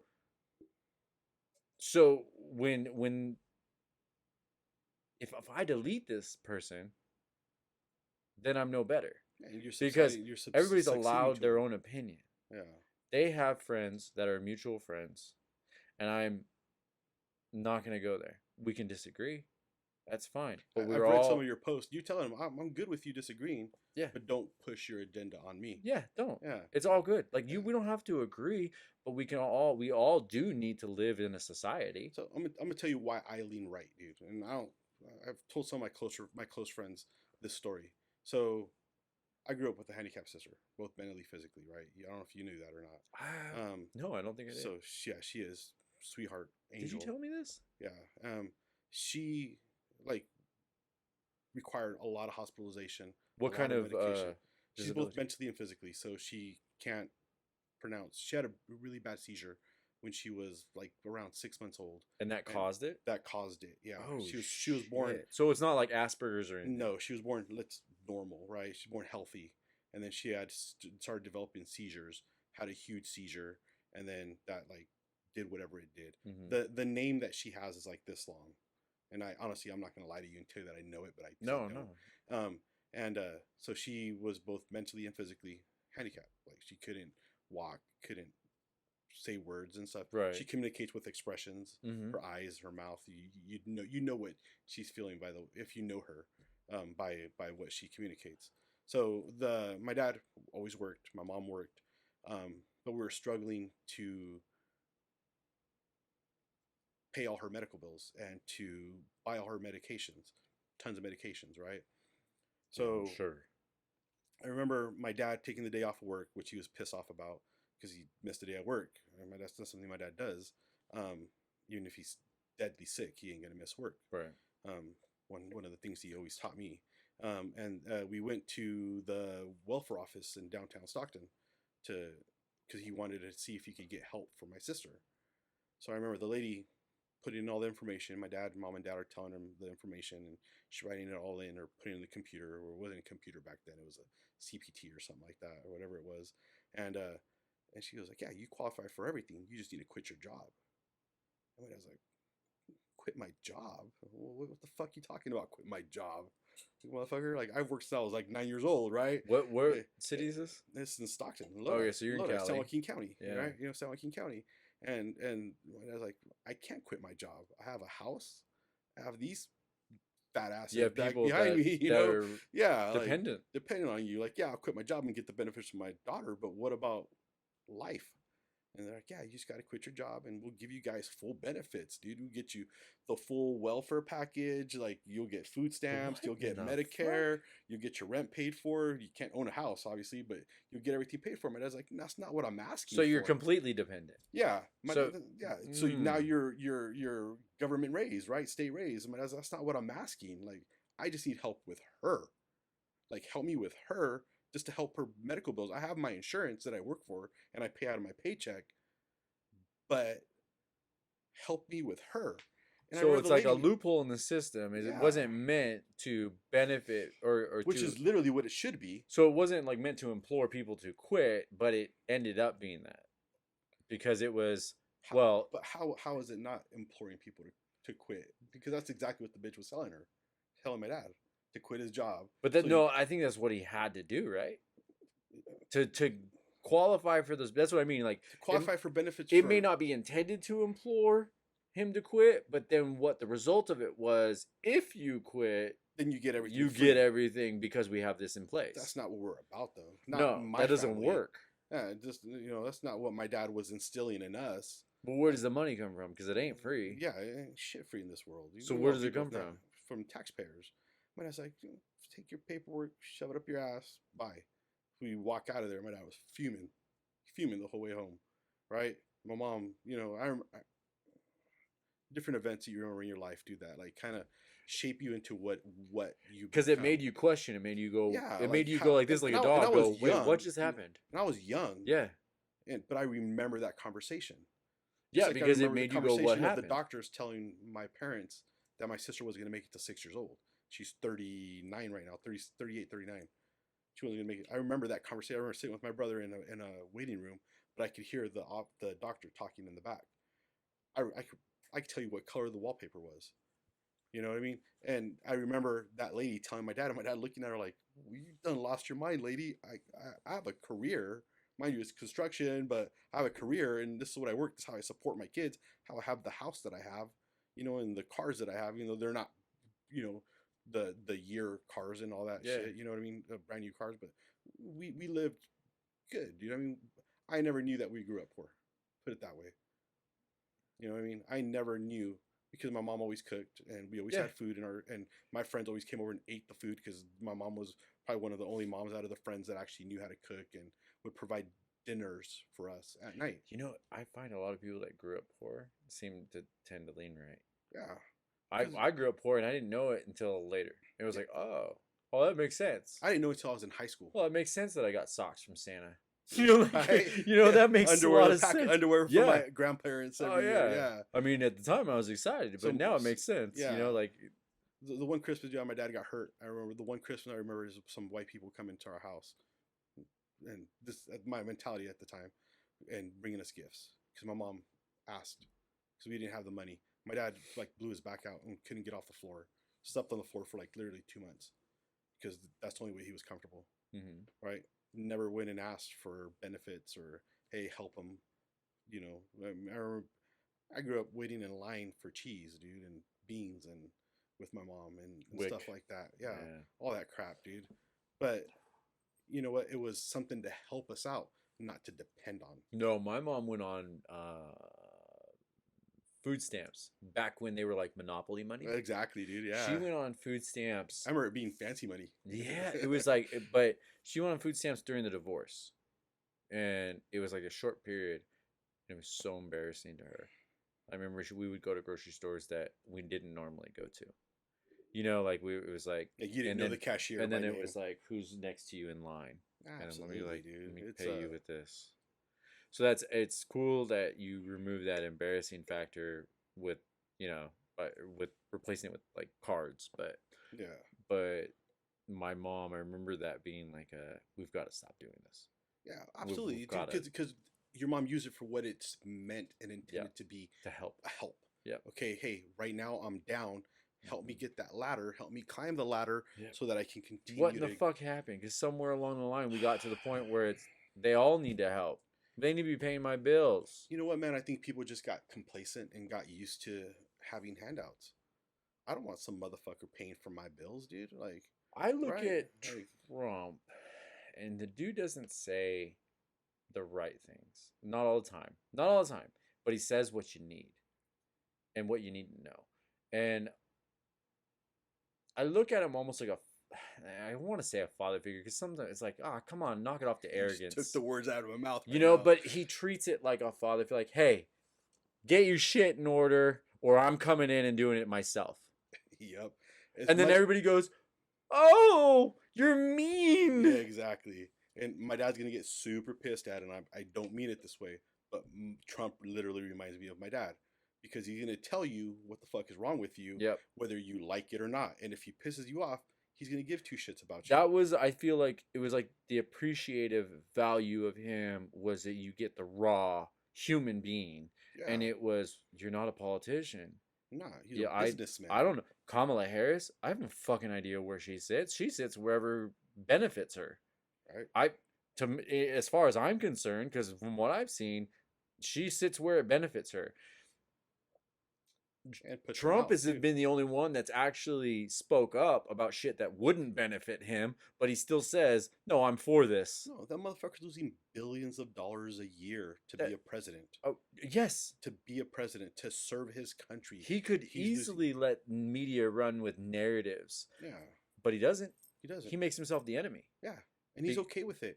You know, that one picture, I don't know if you've seen that picture online that's going on right now. And he's walking, he's getting off the helicopter and his tie's off, like put down and his shirt's unbuttoned. Oh, he's super. And he just you see a man worn. Drained. Yeah. Man, you see a man that literally. Look, no matter who takes that office, they're drained. Oh, absolutely. Dude, I would drained. never want that job. Yeah.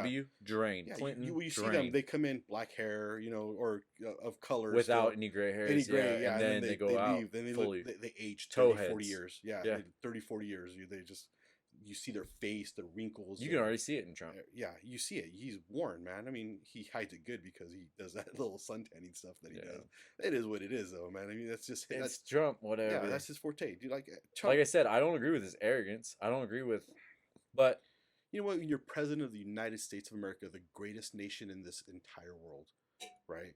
Because it is the American dream. Anybody can accomplish the American dream. You're living the American dream. I'm living the American dream because we're willing to work for it. But it's being taken away. What But you it's- just but said it's- is but it's we not- post a certain thing But that it's how we feel. how is it being taken away? Okay, Is let it me being tell you. taken Let me away tell you. by the far right, or is it being taken away by the far left? Yes. Yeah, that's the question. And that's the thing is to me, Trump is dude. I already have some of my family don't talk to me, and it's gonna get worse. To me, But that's he's the bringing issue. back the issue. Like, hey, You have an opinion. work, Yeah. work, and you will accomplish it, dude. My parents. I came to say this all the country- time. I'm first gen here. My parents were born in Mexico, right? I'm the first generation born here. I have an obligation to succeed because I know what my parents and my grandparents sacrificed for us to be here. Right? There was a sacrifice, just like you and your lineage. You know, there was a sacrifice to come over here, and when your family migrated here, because eventually somewhere they did. Oh yeah, right? Azor Wars. Yeah, That was on my dad's side. Yeah, they left during they the did. Azor Wars, and they rode a boat all the way to Hawaii, and then a stupid amount of people died on the boat on the way to Hawaii. My family, on my mom's side, they made it over from Ireland. Yeah, so there's an appreciation there, man, and But you know what they never did was they never looked for a handout. exactly. And they never looked for, you guys need to take care of me. They went, I'm in America, and I'm gonna do something, whatever. And you can, dude. America, you can. It wasn't can't- like, you but can't do look, that now in let's be Mexico. real.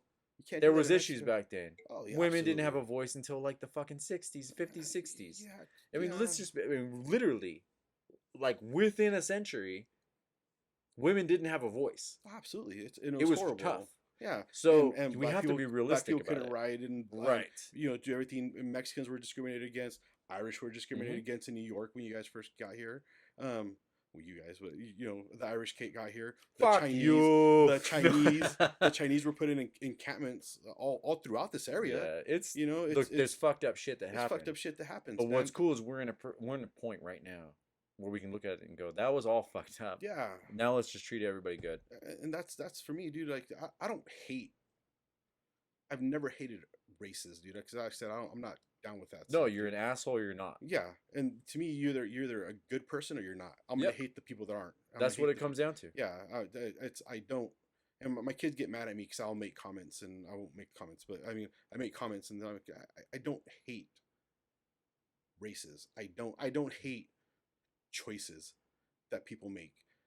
I hate when you try to push your shit, your agenda on me. Yes. And just because I don't agree with you, now I'm an asshole. Like, okay, like I'm not. I don't think you're an asshole because you don't agree with me, and not you necessarily, but that certain person, that certain whatever, either ethnicity or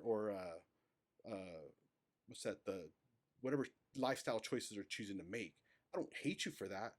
I hate you because you're pushing it against me and you're trying to use it against me, and you want me to have some kind of empathy for you because you're choosing to do what you want to do. If you want to be gay, be gay. Cool, good for you. But don't be mad at me if I get upset that you're doing stupid things, because I don't do that stupid stuff in front of. I'm not going to make out on a park bench with kids playing with my wife, right? And I don't expect whatever, it's a guy and guy or girl on girl, to be doing that in front of kids as well, or in a restaurant, and doing that stuff, and just because I can and I am. Okay, cool. Like, go home. Right. Eat your dinner, go home and fuck all you want all night long. Good for you. You know what I mean? Stop rubbing it into our. Yeah, like I don't need. That's why when everybody started getting to like, describing your your sexual orientation, and needing to know and all this stuff. I don't need to know. That's what I felt. I was like, I give two shits. I remember thinking, since when did I ask? Yeah. I don't need to know. I don't care. I don't ask if Nancy gives it to you. Yeah. Like from Exactly. with a fucking dildo. Yeah. I didn't ask. Yeah, it's none. I don't give a shit. It's none of your business. Number one, but that's number two, behind closed doors. Exactly. It's what happens between me and Nancy. Right. And so what happened between Bill and Ted is what happens between whatever exactly. Lisa and fucking whoever. If you're not bringing children into it or hurting anybody else, absolutely, I don't give a exactly, fuck. 100%. Do your thing. Yeah. 100%. So back to that's what my point was. If I delete these people on Facebook and stuff, then I'm no better. No. They're not bad people. I don't think they're going to go out and harm individuals. I think the way that their politics are harmful. Yeah. I feel that their politics are very harmful. But I'm not going to go and go, oh my God, I just can't stand them. Yeah. I just have to delete them. I'm not going to sit there and scream. Ah! If they want to delete me, fine, Yeah. cool. Yeah, absolutely. But that's my point is if I'm not a living like sample of what I'm talking about, I'm a hypocrite. Yeah, absolutely. If I delete this person, I am a hypocrite because I'm sitting here talking about equality and not seeing color, race, creed, politics. So have the politics. I'm all for the First Amendment. Then I can't delete anybody. Right. If you're for the First Amendment, you can't delete anybody. That's what we're doing right here. Yep. That's what we're doing right here. If you're for the First Amendment, you can't fire somebody for saying something. Right. I'm sorry. Or you can't get sucked up when someone says something to you. It is what it is. I'll be pissed in private. You know what you can? You can go, that's a losing argument. Yeah, like, hey, let's agree Not to worth disagree. Let's shake hands and let's walk away. Yep. Like, mind you, 10 years ago or 5 years ago, I probably wouldn't have been able to do that. But now, with age comes wisdom. Allegedly, that's It what does. they say. It does. You know what I mean? You stop having that aggressive inner, I need to push this upon everybody. Yeah. Everybody needs to wake up. Yeah, I think everybody needs to wake up to the fact that we're the media, that we're literally being told what they want to tell. I think it's happening slowly. And the people that aren't biting it, that are already sucked in, it's already a done data. Like you can't help.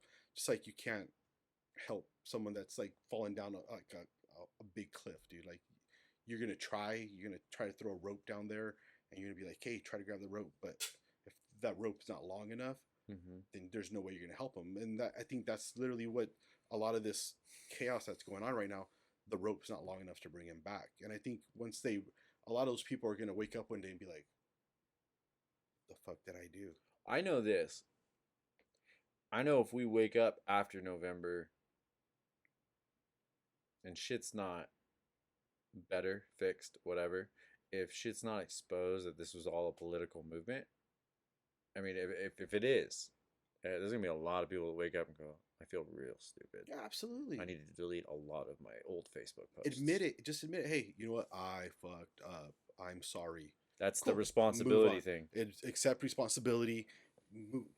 But in politics, that Carry on, doesn't get you adjust, anywhere adapt. because if you accept responsibility, you accept defeat, which means they can use it against you or you're... Oh, Jesus, man. This is going to be a fucking... All right. I'm already... We're going to drink a lot of water after this episode. Probably. Coffee. It's working out is out. I'll work out tonight. Fuck. It's... like I said, thank you, buddy. What's the Irish toast? It's God, Sanche, I think it is. Or so Gaelic Irish is actually really difficult to learn, and I've tried. I know a few things, but the words like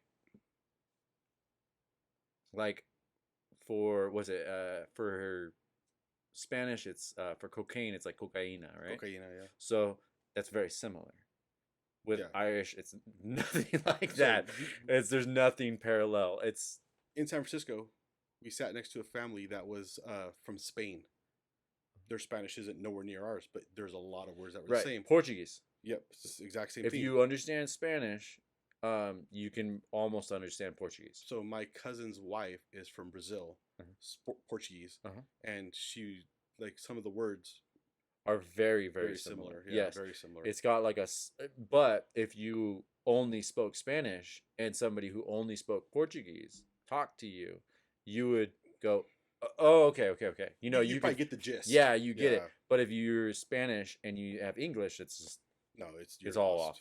Because what I couldn't get was the conjugation and the like if I say I'm going to the market, it's the market I am going to in Spanish. Yeah, exactly. That's what really messed me up. Voy al mercado. Yeah. So, dos frías cervezas, por favor. No, I'm still fluent in Spanish. Are you? Yeah. I used to be, and I learned more Spanish in my 1 year working at a gas station than I've learned in 2 years of high school Spanish. Desiree. So with Denise, we sent her 3 years, maybe 4 years in a row to Mexico for the summer, when my grandpa was still alive in Acapulco, and we wanted her to get the culture and be able to understand where we came from, and number one, go hang out in Acapulco for the summer, so she speaks, rough, fluent Spanish. My Desiree, my 19-year-old, who can be 20, she speaks the worst Spanish in the world. And she speaks like a valley girl. Oh man. Oh, papa, voy ir a la tienda ir allá. And it's like, she'd be like, Dad, don't you understand what I'm saying? I'm like, no, I just don't understand you. Like, let it flow. Like, you know, it's Spanish is the language of love. You gotta let it flow, you know. And then, but I wouldn't be able to talk to half of my family if I didn't speak Spanish. So I might have told you this story. I spoke a lot of Spanish years ago. I if you talk to me, it takes me a second. I have to really think about what you just said and okay, great. But there was, when I worked construction, before I started drawing blueprints and stuff, I used to do roofing, and I'd run crews, and I was given my project manager's son, excuse me, who, he was only 18 at the time. We're on the roof and we're drilling in all of this Tyvek for the metal roofing, and his battery goes dead. His other battery's charging down below, and he's like, our crew, some of them didn't speak English, so he's like, hey Eric, how do you say toss me my battery in Spanish? So I said, chupa mi verga or puta. So he fucking puts his hands up, doesn't even hesitate, goes, chupa mi verga puta. Every motherfucker on that job site looked up at him. So stupid, yeah. And he looked at me, he's like, Eric, what'd I just say? I know I just said bitch somehow. he's like, but what else did I just say? I was like, you just told him this. Oh. That was funny shit. Oh. We just watched the TikTok. The stupid TikTok thing has got me kind of.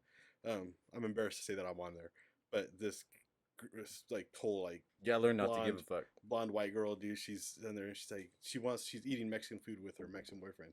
She wants to tell the waiter that the food was really good, and the boyfriend tells her, "Me gusta lamber el culo," and so the waiter comes and she's like, "Oh, me gusta lamber el culo," and the waiter's like, "What?" He told her, "I love to lick ass." Yeah. You know, and the waiter looks at the guy like, "What the fuck, dude? Like, what's going on?" And she's like, oh. She looks at him like, "You motherfucker." Yeah, it's so easy. It is, dude. It is. Oh man, when you learn Spanish, you can hear a lot of shit talking. Oh, absolutely. Especially so in stores. Nancy could speak very little Spanish. She understands it all. Mm-hmm. So my family, my dad's side, we're all funny, dude. My dad's family's cool. The Villanuevas are cool. They're crazy as all shit though, but they're cool. But if you don't get shit talked to you, nobody likes you. So if you're sitting there and no one's they just offer you food, because they're always gonna offer you food no matter what. But if they don't fuck with you, they don't like you.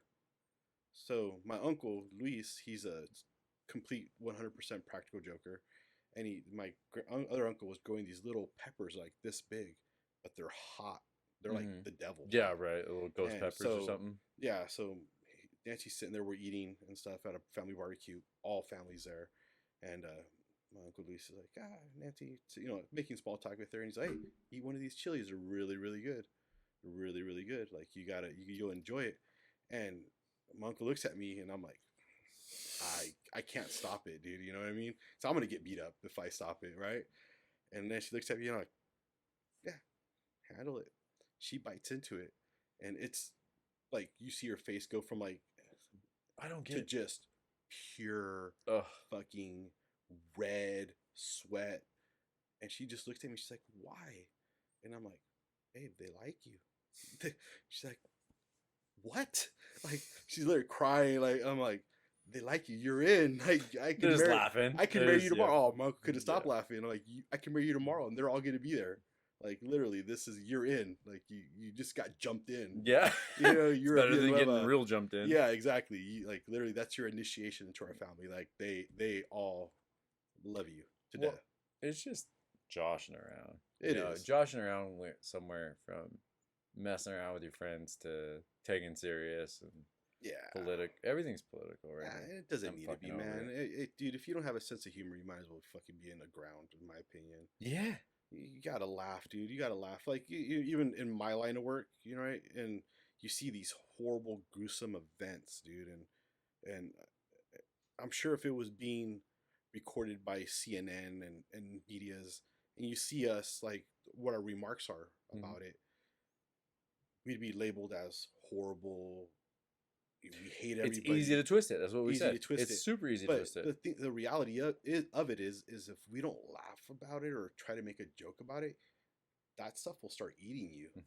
It'll start eating you and it'll eat your soul away. Well, it's super easy. I mean, Yeah. you said you're hard right, right? Yeah. No, you must be racist.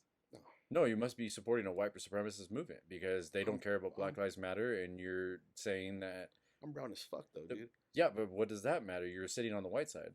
It's super easy to twist it. Oh, absolutely. It's right? super easy to get And you people see to go, me and I'm "Yeah, tattooed, yeah. bald, Yeah. and brown as fuck. Right? Except first gen here. First gen here. And I just support working people.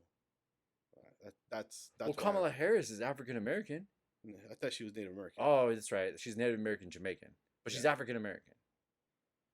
Look, she's black. Let's just call it what it is. It's not racist. She's taking that side. Like she's gonna take whatever side's gonna benefit her. This is what I'm gonna say is gonna happen.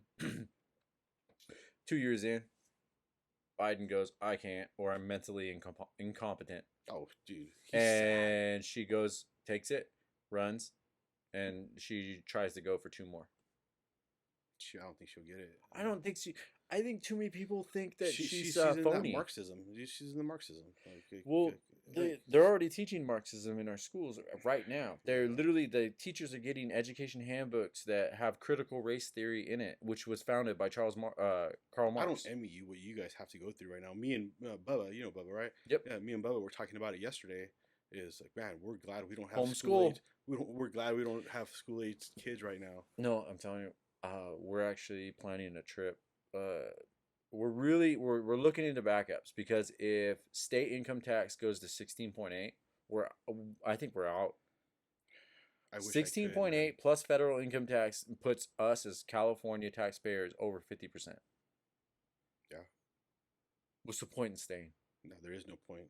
You're paying 50% of your check for me. taxes. It's a pension, so I got to write out, and that's when I will do 6 years and move. Move far. Where you go? I don't know, man. I don't know. You know, I really like Oregon, but Oregon is already fucked. It's Californiaized, and people in Oregon. Same with Nevada. Nevada's starting to get there. Oregon. Nevada's there. Idaho's slowly becoming there. Idaho's making a stance.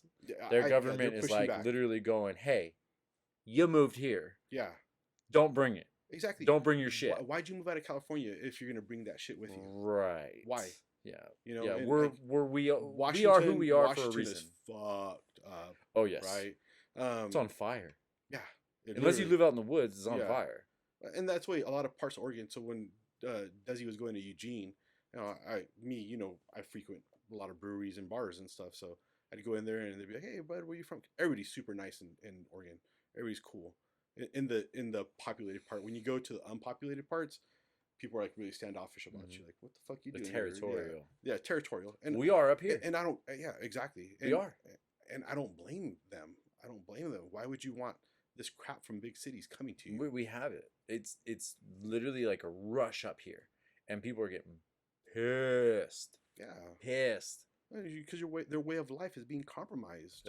It is, and it's like, hey, like it's cool. We lived up here for a reason. Yeah, but they need to understand that from you. Just like working in prison, you show up to prison, you have to prove yourself before the OG cops will help you out and give you a hand and give you some knowledge, right? And same thing here. They see that you're here for legit reasons because you're actually tired of that crap in the big cities. They'll welcome you eventually. You know what I mean? But and But yeah, it's crazy. Dude, Musk is moving his fucking factory to I know. Texas. Yeah. So at what point do we not go? Okay, you guys all see those red flags? Literally the wall of them. Like literally everybody moving. The fact that California is not growing. The fact that businesses are moving out. The fact that people are moving out. I have this theory that, and maybe this is too far fetched, but here's my drunk theory since we're 3 beers deep. The CEO of Costco pays his employees super well. Very well. Because, and his theory is, you pay your people well, they will work their ass off for you. You will get the work out of one employee that you would get out of 3. And you because they want to keep their job. Have you ever seen a dirty Costco? Have you ever seen an unhappy Costco employee? No, never. Have you ever seen anybody not happy or to be a Costco employee? Never. Just never. Anyways, California has become this overtaxed, highly expensive state to live in. And we have treated our employees, our population of California, poorly. And and we are broke. We have no money for it. We have no jobs.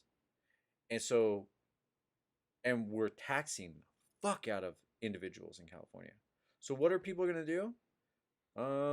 Either leave or they're going to figure a way out of survival. It's survival of the fittest. So what do people do?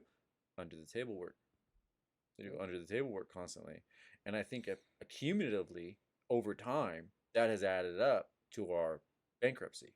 Absolutely. Because what they were banking on was people working hours, working shifts, putting money into the so they can pay taxpayers. For all this bullshit. Yeah. When people went, I can't survive on paying all these taxes, so I'm going to work your job and also work a second one, but I'm going to skim out on a little bit of taxes. Absolutely. I think all the servers that want to claim their tips, I'm going to claim 10% of it. Tell you what, if I owned a restaurant, I would not make my servers claim their tips. They have to. Federally, they have to. I would try to figure out a way just to help them out, because I wouldn't want good servers to work in my restaurant. Well, what the servers end up doing is going, fuck you. I made $200 in tips tonight. I'm claiming $50. Absolutely. And me as the owner of that restaurant would. You're going to tax me that much on it? Yeah, I would tell them yes. If you live in a state with a tax bracket that's like 4-something%, yeah, you treat them like Costco. You go, I don't mind. Yeah, I don't mind claiming. I'm still getting mine. Like we're not building some. I'll put in a little bit to get a little bit. Speed trailer or speed train. Right. You know, right. Like, I don't need to prove that I can build a train. There's a mutual respect that goes on between population and state. And you just said the magic word, the respect. Well, we've been kind of talking about this entire conversation. Yeah. Anybody in California respect Newsom and our governors and our politicians in the state capital? Nope. I don't.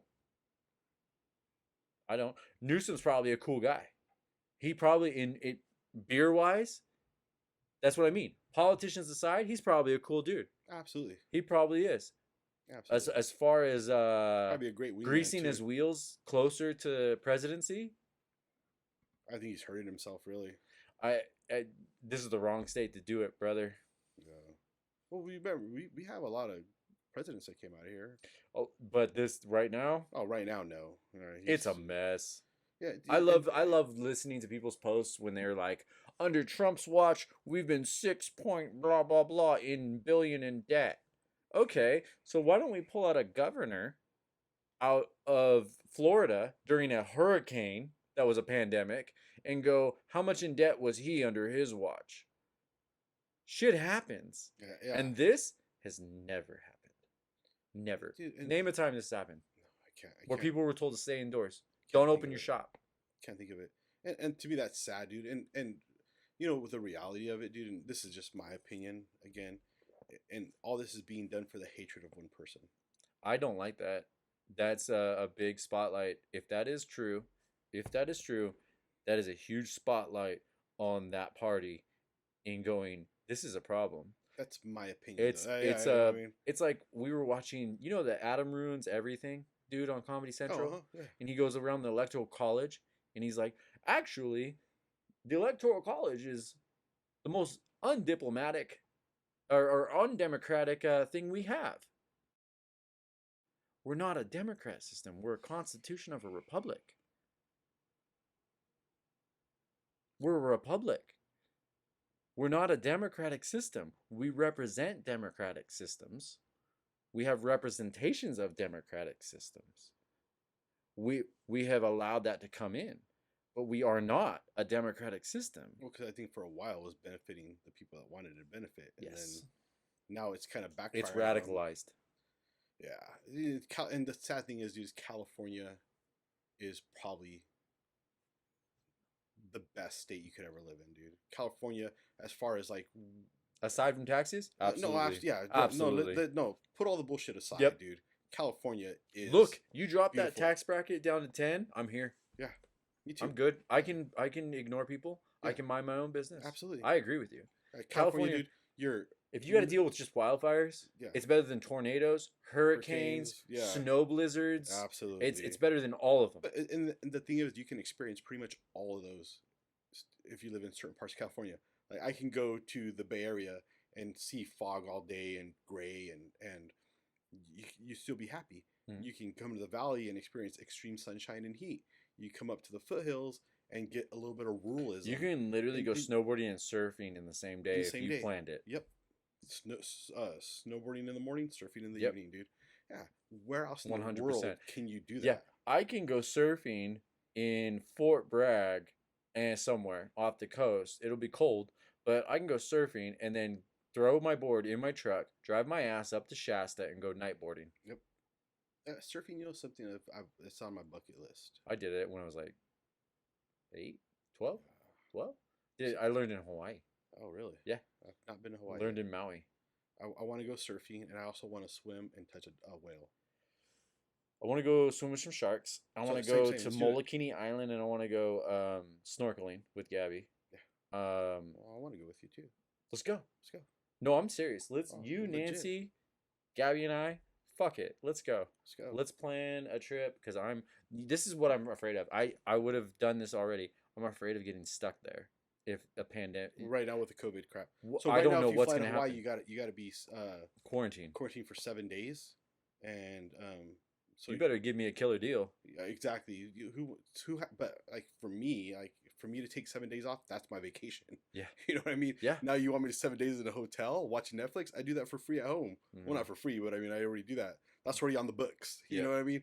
I don't need to go All right. travel. So as soon as this shit lifts, Yes, let's go. we're all man. planning a trip. So Let's do Maui because I know Maui, and we can horseback ride in Maui up on the mountains, and we can go surfing. I know plenty of good chill spots where it's not like a huge party city like Oahu is, but and yeah. I haven't left California since I was in 6th grade. What? Besides Oregon.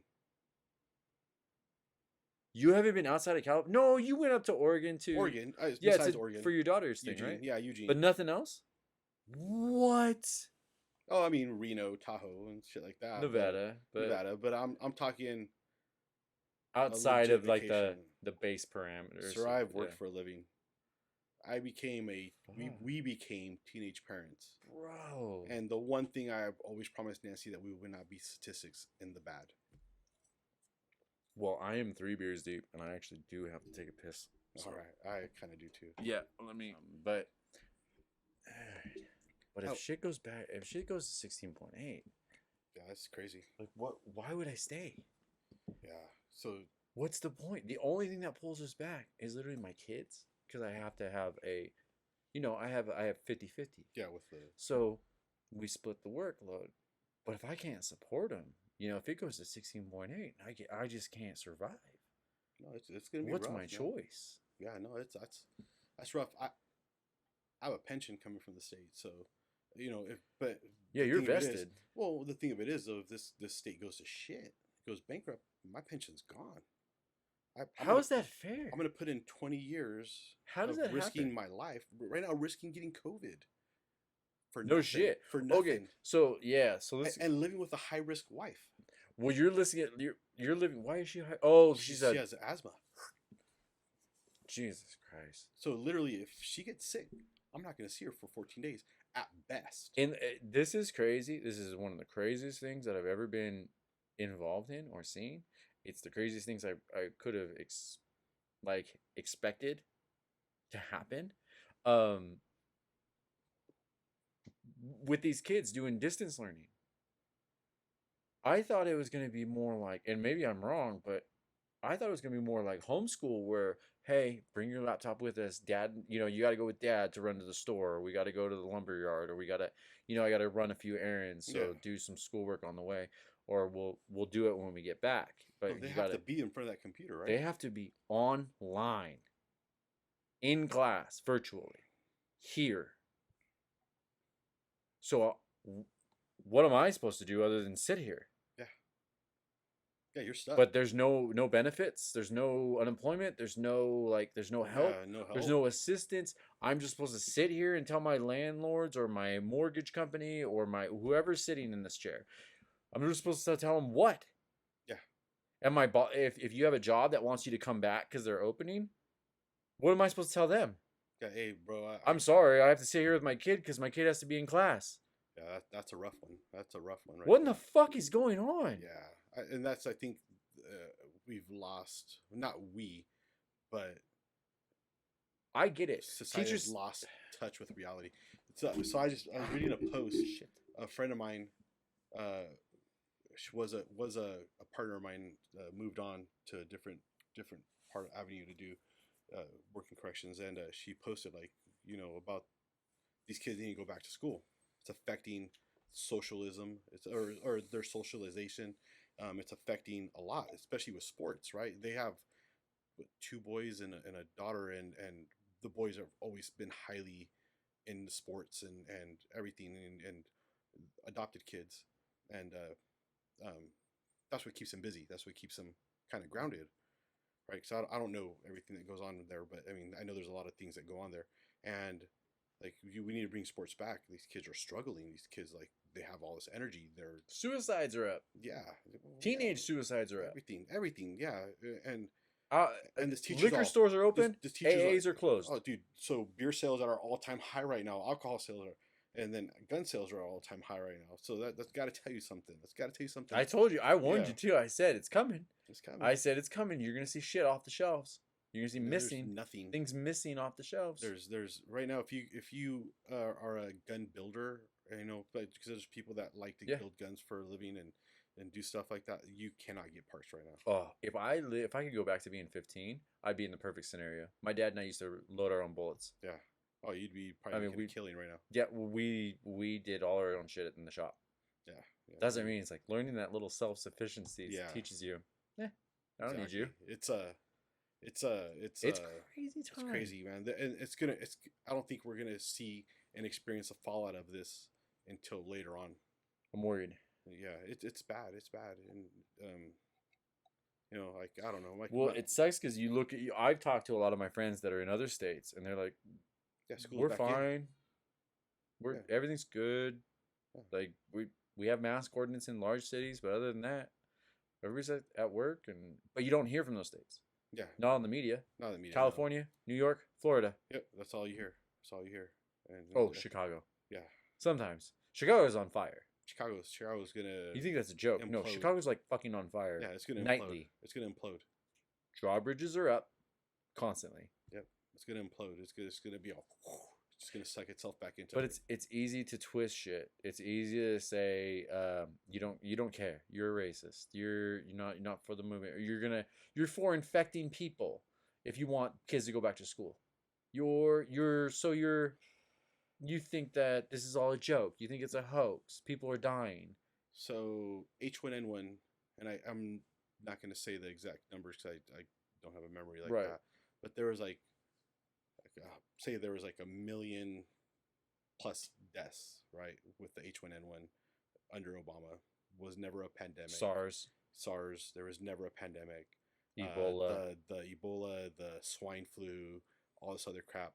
And just flu in general every year kills millions of people, right? But it's people, and unfortunately it's people of age, people that already have other underlying health factors and issues and stuff like that. Cool. You know what? If I had a health issue where I knew that if I risk getting sick, I'm going to probably be in the ground, I probably would have said, hey, Eric, we got to wait till this is done. Right? I would probably be telling my work hey, you know what? I got to either be somewhere where I don't have any communication with people or contact with people, is there anything way you can accommodate me, or I'm gonna have to take some time off? Mm-hmm. And I take the time off. But I'm fortunate because I've saved that a lot of times. So in case anything ever happens to me, I can take that time off and still be paid. I don't abuse my sick time or my vacation time and stuff like that. But and at the same time, I should be doing that because Nancy has the asthma. Yeah. You know, I have asthma. Yeah, and so you'd be a high risk. Now, see, I think I already had it. You've had it. I think I had it in March. This is what happened. I had scheduled for a photo shoot for my mom's company, and I was fine the night before. And the next morning I was leaving for the photo shoot. I felt like shit. And I was doing the photo shoot, and I'm the type of person that works through my illnesses. I try to stay away from people, but what always kept me better was I would go work out. I know it sounds super weird, but I would go do a light workout, sweat out. Yep. And all of a sudden, day 2, I'm 80% better. I got a little bit hanging around, but other than that, I feel great. Yeah. I'm starting to really feel great. I felt like every time I nursed it, it would drag on for like 3 days. You know, you're sick for like 3 days if you're just like laying there. But as soon as I exerted my body. So anyways, same mindset, same theory. I was like, all right, I'm just gonna fight through this. I'm gonna work through this. Go do this photo shoot. You know, I do the photo shoot and I'm fucking just hacking it. Okay, guys, stand there. You know, the worst I've ever been. My mom says, like, I've never seen it like that. I went back to their house and they were having a meeting. I'm just like huddled up on the couch in a blanket, just shaking and sweating and violently shaking for a full week. And Gabby says the same thing. She's like, all the time I've been with you, never seen you that sick. I've never seen you succumb to being that sick. Yeah. And I was hacking. But what saved me was I would take like 4 or 5 showers a day. The reason being is because that's just what I did. If I'm sick, hot showers make me feel better. Just standing there and breathing it in and just kind of letting the water like run over you, it made me feel better. So I would take 4 or 5 hot showers a day, and as soon as I got out of the shower, I felt great. And then it would come back. So I feel like I had it because I've never in my life been sick longer than 4 days. I was sick for well over a week. And I was violently shaking. And I could see if I had a respiratory issue where I could have had a problem. Yeah. I could have had an episode. There definitely would have been times where I would have called 911. Oh, absolutely. Because I was coughing so much throughout the night. Yeah. So I feel like I've had it, but I also am starting to believe the fact that my body has built up antibodies. Oh yeah, once you get it, your body will, because your bodies are amazing things. Like until I hear otherwise, until I hear that this virus mutates or whatever, I think I already had it long ago. Yeah, I think we all did because a few of us were sick, and then that was it. Yeah, so I have a buddy that him and his entire family came down before this COVID thing came out, and they were literally pretty much the exact same thing, word for word, that you said, and he just like couldn't get out. And this dude is like yoked, physically fit. His family, like, they go hiking, they go walks every night, and you know, the kids super active, and they all like were on the ground, you know, just sick out of it, like completely for an entire week. They came out of it fine, little babies to a grown adult. And one of my buddies, one of my poker buddies, was violently sick, lost like 20 something pounds in like a week. He couldn't keep food down, couldn't stop coughing, couldn't control his bowels, basically, you know, just literally everywhere. And you know, he made out of it. So I think, you know what I mean? Like I said, if you're sick, stay home. Like, I get that, you know what I mean? There's avenues. Or if you take it that serious, stay home. Why are you gonna put businesses, people's life, dreams, goals, and work? They put blood, sweat, and tears into building these businesses up. Why are you gonna affect them the way they are? There's food trucks, your mom's catering business. You know, there's different things like that, dude, that are just hurting. If they didn't learn how to pivot, So here's the thing: is businesses are learning how to pivot, Yeah. or they're failing. Yeah, you Period. gotta work. You gotta learn how to Yep. maneuver around, work around. And a lot of them are failing because they don't know how to pivot. They Yeah. didn't even have the ingenuity. They didn't have the mindset. They can't look at it. They're so panicky, or they were hurting so much before that it just did them in. Yeah, I did them in. Yeah. I mean, it's fucking food is razor thin profit margins. I'm just fucking drunk here, man. Profit margins as it is. Yeah. Oh, absolutely. Razor thin. That's Razor all I've thin. known for most of my life is restaurants. So they're razor thin. This is catastrophic to them. I mean, the to-go, why you see people popping up tents so much? Because that's their last ditch effort. Yeah. That is it. So we try our best, and as much as we try not to eat out, we support local businesses throughout Lodi. We try to eat at the Salisbury's. We try to eat at the Habanero Haas. We try to eat at the Casa Flores, Casa Mexicana. We try to support all those local businesses.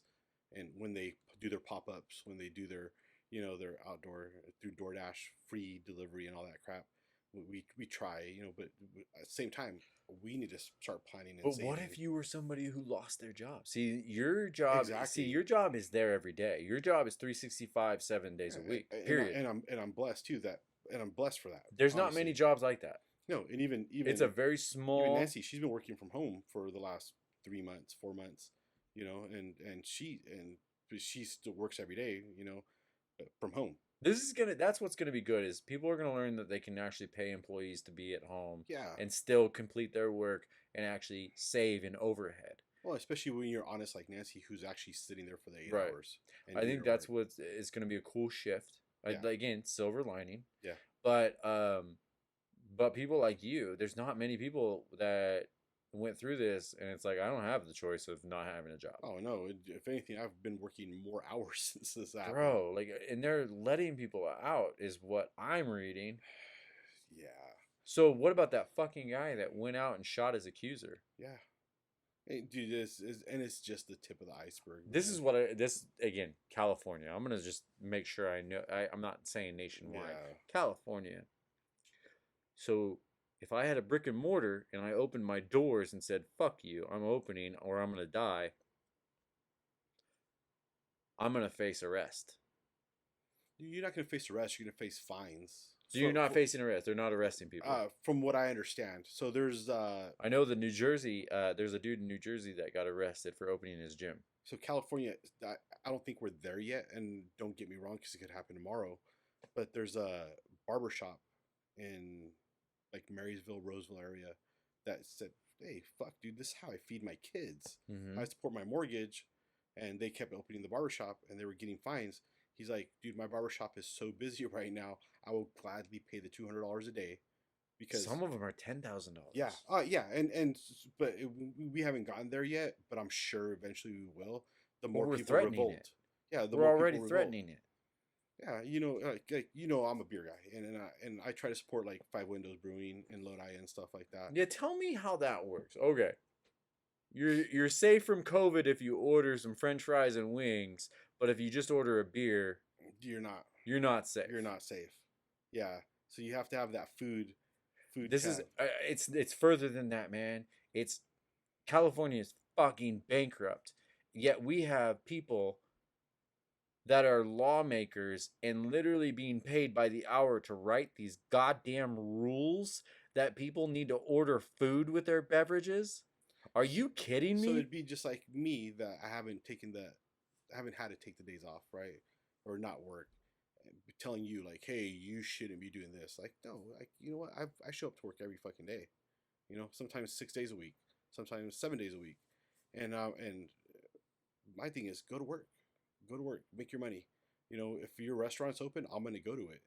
Why? Because I'm coming home tired from work and I don't want to cook. Especially like this last week where it's been 100 degrees. Next week, it could be 111 on Tuesday. Yeah, who's I'm outside for 10 who's going hours. to restaurants in 106-degree weather? Yeah, to sit outside. You want to sit and enjoy their air conditioning. And now let's go to the other spectrum. Let's go 4 months ahead. Who's sitting out in freezing ass weather? Yeah.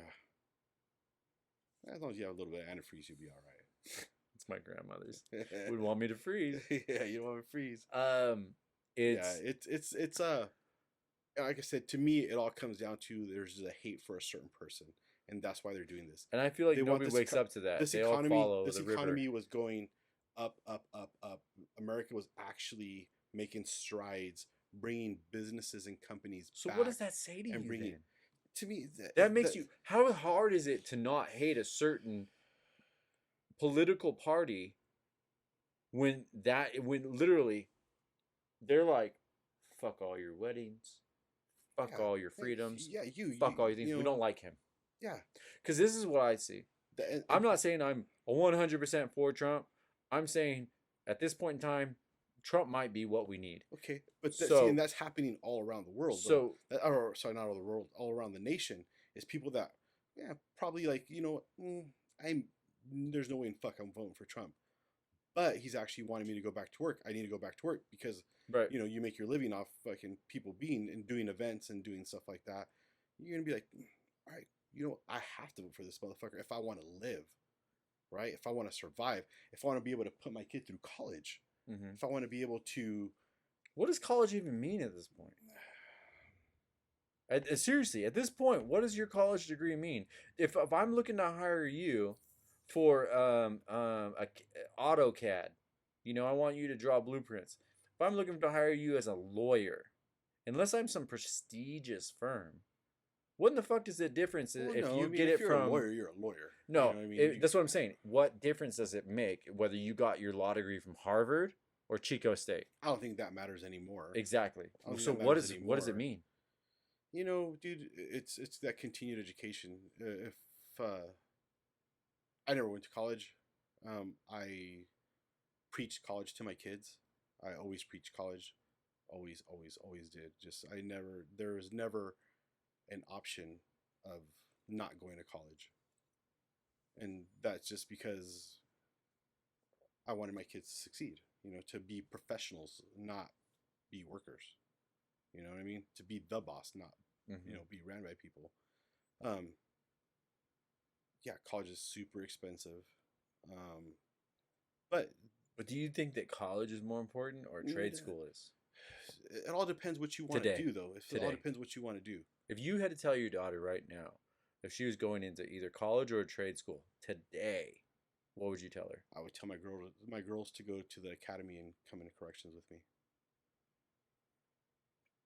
But there's no way in hell, and while I'm on this side of the earth, that I will have my girls. But if they had the options of trade versus college, it all depends what it is, though. I mean, you know what I mean. It's are they gonna HVAC?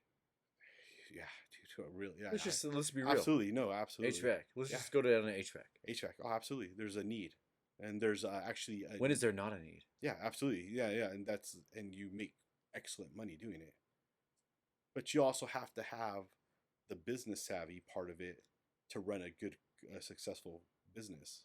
Are people having better retirements with correctionals, UPS, or are they having better retirements out of their jobs or law firms that they've gotten through college? Because as far as I'm concerned, from what I've seen a lot of really good individuals who have solid retirements out of people like that, like UPS, like correctional. But you have to have that discipline to put that money aside, though. So all my retirement gets taken out of my paycheck. Right. So it's taken out. I never see it. That's not. I wouldn't say that's so much as discipline as I think that it comes with the trade. You're in a trade, to be honest. You're in a trade that's a specialized group of individuals. See, I wanted to be an officer. I wanted to be an officer really bad. I couldn't be a correctional officer because I can't be boxed in.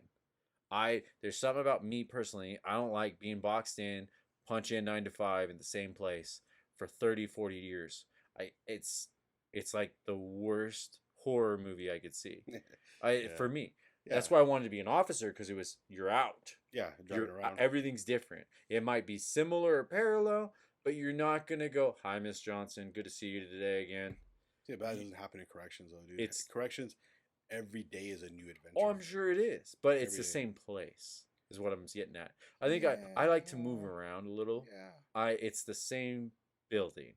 That's what I mean. Like corrections, when you drive, corrections is good like that, though, where if you're willing to put in the work, you're willing to go and get the education and the training.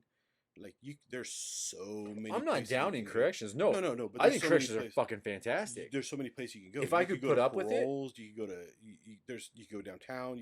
There's a lot of avenues. And trust me, I used to be a big advocate, dude. Come to corrections.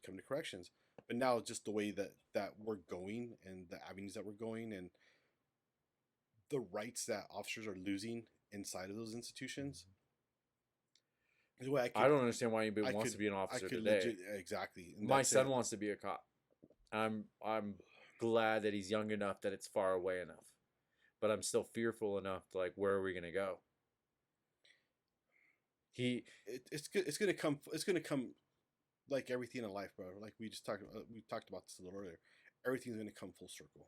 I think it always does. My hopes and my prayers are that eventually society is gonna realize that you can't defund police, that people that do bad things need to be punished. Yeah. That society is not Adam work. Carolla said, the media says, another cop shots a black guy. No, another cop shot a black guy that was shooting at the cops. Exactly, you know, like, but the media reports it as such, which gets everybody riled up. Exactly. So, and that's what people need to, like, get a Q-tip and clean out their ears and get a lot of that bullshit that's in their ears out, and come to reality, dude. That eventually,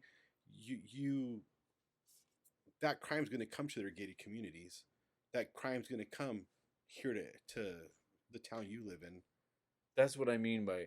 So when I said, so it's not just going to be in San Francisco. It's not just going to be in Sacramento. It's not just going to be in Chicago. It's not. It's going to eventually. It's going to come. Yeah, nationwide.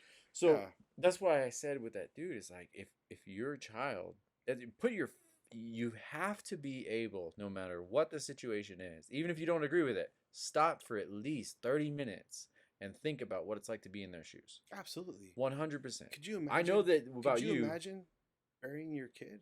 No, that's my point. That's why I said it's like, if your kid gets shot on a bike, I don't want to hear it then. Yeah. If that's your stance, I don't want to hear it. Yeah. I'm not going to, I mean, you either stick up for the innocent or you don't. It's innocence. Look, George Floyd, everybody, innocent. Like, when the remaining, this is what pisses me off about that. How many days did it take for the body cam footage to be released? The full footage of him working up to that, of them asking him politely multiple times, can you just sit in the car? Can you, I mean, so many times before he got erratic. And don't get me wrong, dude. There's shithead. No, he shouldn't have had his knee. Look. Yeah, there's shit. Look, there's bad in everything, dude. There's bad in everything. There's people that should never have a badge on their chest, dude. No. There's people that shouldn't have. There's people that shouldn't be serving you food. Exactly. There's people. No matter what your industry, if you are an individual that have worked with a group of people, I guarantee you, every one of us can point out right away the person that shouldn't be here. Absolutely, 110%. That probably should be somewhere else. Yeah. That's everywhere. You should be sucking out fucking porta potties for a living. Yeah. But nobody has that common sense to think, like, look, stop. Okay, wait. You know, like, let me just understand both sides for a second. I've been doing my job for 14 years, dude, and I can tell you I've never treated anybody unfairly. And that's what I like about you, because, again, you're on one side. I've been on the other side. I've been in the orange jumps. Yeah. So when it's officers that are like, look, man, this is the deal. This is what it is, okay? I don't want to be here as much as you do. Yep. But this is the deal. You know, when you're talked to like that, I always used walls to tell my guys down. Your actions is going to cause my reactions. Okay. Your actions, okay? Listen to what I'm telling you. Your actions is causing my reactions. If you want this to go smooth, we can be brothers. Yeah, we can be homies, dude. Like, we're gonna be cool. We're gonna have a conversation, right? I'm gonna have to process you. I'm gonna have to do this. This is what's going on. And then eventually you're gonna go to yourself. And then you're chill. If you want this to go smooth, literally like that, in that order, be cool. Yep.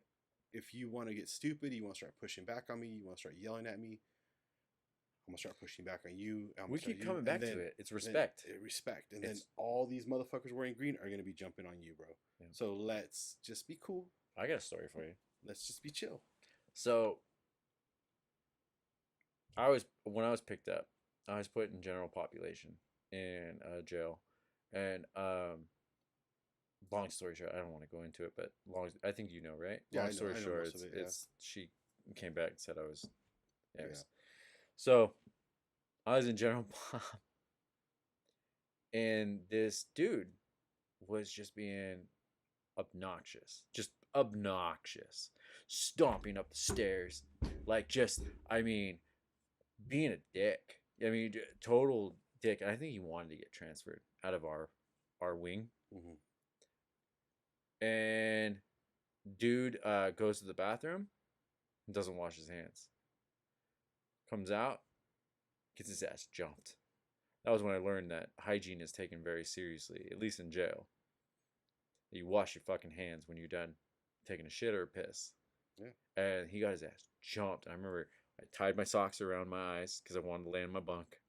And I looked up and saw what was going on. I was like, that's none of my business. I learned that when you eat, you don't throw shit away. If you're done with it and you're not finished with it, it's offered up. Yep. And the way I would do it was diplomatically. It was, you guys divvy it up. It's all yours. And I'd walk away from it. I wouldn't play favorites and give somebody my peaches and my pencil from, to write a letter. No, I didn't do that. Yeah. I mean, it's respect. It's respect because I didn't see color. And the dude that was below my bunk was total white supremacist, had a swastika on his neck.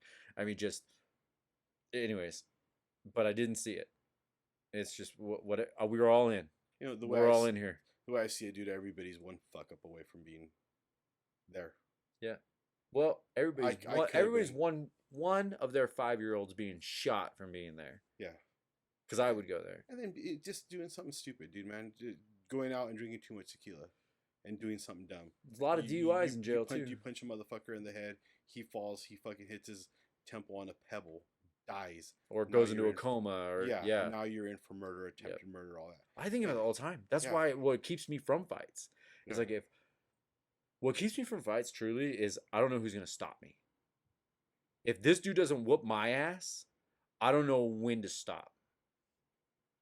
Because it's been that long, you have that much rage. That's why. I think so. I think it's because I've had kids for 13 years. And I've had so many incidents where it's just people treating my kids or other people horribly. Saying, it's just... Yeah, it's just, being disrespected in a line somewhere at a store, dude. Like, some lady stepping in front of you, like, bitch, I'll knock you the fuck out. Yeah. You gotta keep yourself. Gabby's more there than I am sometimes. Yeah, but that's the one thing. That's Nancy's super mellow. Like, oh, that's fine, cut in line. Yeah. Fuck her. Yeah. Fuck, bitch. You Yeah. You couldn't cut in line in front of me. You can ask me. If you ask me, I'm gonna give you whatever you want. You try to take it from me though, that's a whole nother story, dude. I have an issue because Gab's brothers talk to her like shit. Well, her one brother, he talks to her like shit. And they just gotta do it, and that's where I have an issue because it's like I'm her husband, but that's like almost the one guy that can kind of talk to her like that, almost. And I have an issue not going, hey, I'm going to be outside. Yeah, let's go. Okay? Yeah. Do you think you can talk to my wife like that? Yeah. That's to me, if anybody disrespected Nancy, their head would be through a wall. It's hard. It's hard, and it's specifically because we don't live in a state that allows individuals to go, no, you said some shit, I said some shit, we physically got into it, we're good, right? We're good when we walk away. Yeah, we don't live in it. No. If I pull out my gun because people are marching on my driveway, I'm facing criminal charges. That's the state I live in. Yeah, and that's actually the nation we live in right now. But yeah, I'm gonna respectfully disagree because there's a reason Ozark's on our list. Yeah, there's a reason, and the reason is those people that protected their home rightfully did so, had their day in court, and went, no, we did so, and they went, you're just. Yeah. Oh yeah. No, that doesn't happen here. Did you watch the Ozark show? It's a crazy show. Oh yeah, I haven't gotten back into it. Yeah, no, you need to. That's a good show. I'm like a couple seasons. And the only reason I'm prolonging it is because I know when it ends, there's nothing else to watch. So I've been prolonging that show. And I want to pick his brain a little bit because he's like, he won't watch sports. He won't. You know what, man? When it comes to sports, you could keep this on your cast, dude.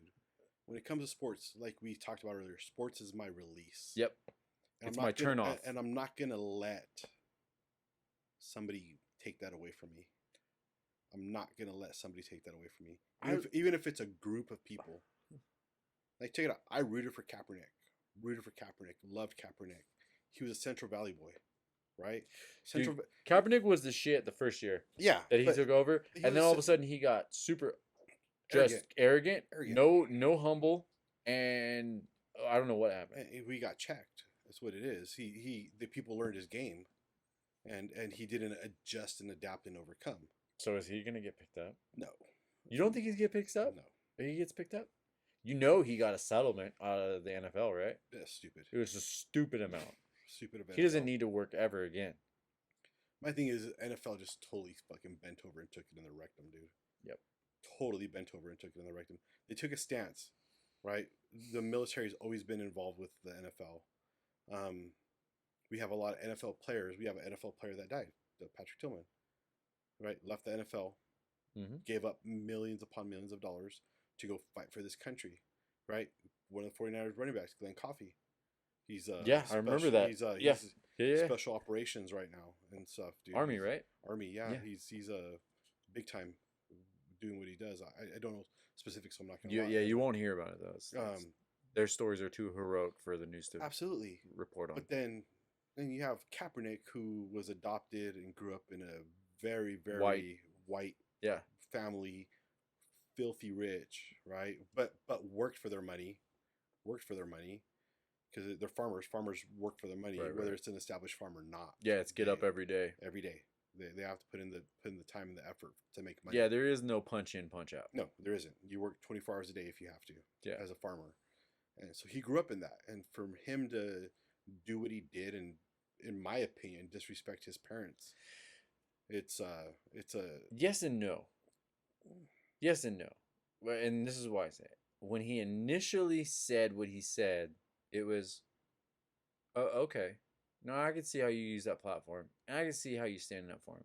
Then he shows up with pig socks, with cop uniforms. Absolutely. And then it went, well, now that's against what you just said yesterday. You know, like, that's like the 180 degrees. And then he took the podium again, and it was 180 degrees. It was like, whoa, that's where everybody went. Yeah. You know what? So my thing is, it got so muddy that people went, fuck all this. Yeah. My thing is, dude, is the flag. The flag represents United States of America. The flag represents, to me, the American dream. So are you anti-kneeling? Yes. When put the flag aside, the flag doesn't represent the flag represents our country. It doesn't represent the state of our country. But that's a mindset. That's a mindset that you have. And I'm not saying it's wrong. I'm just saying that's just what you expect from your own mind and your own experiences through life. Now, the way I looked at it, and it took me a while to think this, so don't think that I thought of this right away. I feel very much like you. However, I am starting to go, okay, if this is what's being kind of swept under the rug, I could see that.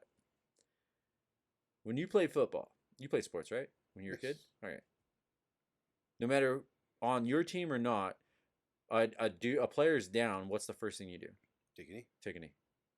So what his interpretation of it was, he was kneeling. He talked to Eric Reed, who he decided that the best way to use their platform, because if they weren't athletes, nobody would listen to them anyways.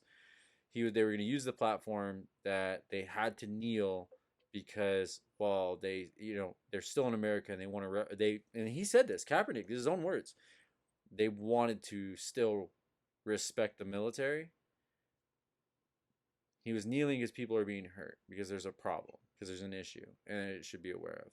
So the kneeling, I don't see so much as disrespectful, and again, this is personal opinion, but as disrespectful as it is an indicator and almost a sign of respect, because they're still out there. Now, I said this to Justice. I said, if they really wanted to say, fuck the flag, you want us to do that? Be the only person with your back turned to the flag when they sing that national anthem. That'll do it. But if you're kneeling, you're saying there is an issue, but I am here. And I'm kneeling because somebody or people are hurt, and we need to be aware of it, and everybody needs to put eyes on that. Okay, but it brought awareness the very first time he did it. And Correct. And then it started picking up. Then we go into the muddy waters. Then it came out of the snow and started hitting the mud and started hitting all this other debris with it, and then it became an uncontrollable snowball, right? An avalanche. But I think if he had said what I just said, and explained it the way you explained it, if he said it, the way you're explaining it, I could get behind that. Yeah, see, people can get behind that, and I think people would be able to get behind that because he's going. I'm still here. I'm still being quiet and respectful for the flag, and I am right here. I'll hold my heart, but I'm gonna drop to a knee because I have people that are growing up that I could speak for, that are growing up. And I think it started because he had guns drawn on him or something from a traffic stop. Yeah, there was something like that. There was something, and I think that was like a wake-up call or something. I've had guns drawn on me from a fucking traffic stop before, though. I can't say it. Look, I've been sweaty and nervous from being in a traffic stop. I couldn't imagine. I don't know. If I was black, I don't know. I don't know what it's like. I don't know what's going to happen. I'm just a shade lighter. I just think that the way I just said it, I understand that. My thing is he just went like this. And I can't say I don't disagree with it, but I agree with that. Is as soon as you're now not a part of what you just said, as soon as you go to the 180 degrees and you flip-flop, now it's like, what the fuck? Now you're just a politician. But to me, he's disrespecting all the people that have sacrificed their lives for this country. That's the pigs. And the pig socks. He's sacrificing everything. He's disrespecting everything that has been, all the blood, sweat, and tears that have been put into this country. That's the avenue he went. You're good. That's the avenue he went. If he would have said, "Hey, this is strictly because of this, strictly because of that," then as soon as he started getting that wind beneath his sail, he just rode that motherfucker out to the left seas, right, to the seas, and stayed out there. Like there's avenues. I could stand up and start saying a bunch of stuff too, and I could make a statement, and the more people that get behind me, then I'm gonna get more ballsy, and I'm gonna start. Yes. This worked. Okay, let's do it's this. That encouragement. Yes, it's that like courage. Yes, and you feel empowered. You feel like I'm doing the right thing. My thing is the only reason, and I read this huge article, and I've actually read several articles on him, because I was like, dude, what happened to this guy? Like, you know what I mean? What happened to this guy? Like, legit. Like, if I can get a backstory and I can make sense of it, then I'll respect it. But my thing is, he met a girl. Yes. He fell in love with the nanny. Yep. And she grabbed that joystick and went. She pushed A-B, and fucking. She's like, "Oh, you're more popular than I am, and I can get my voice spoken through you." Exactly.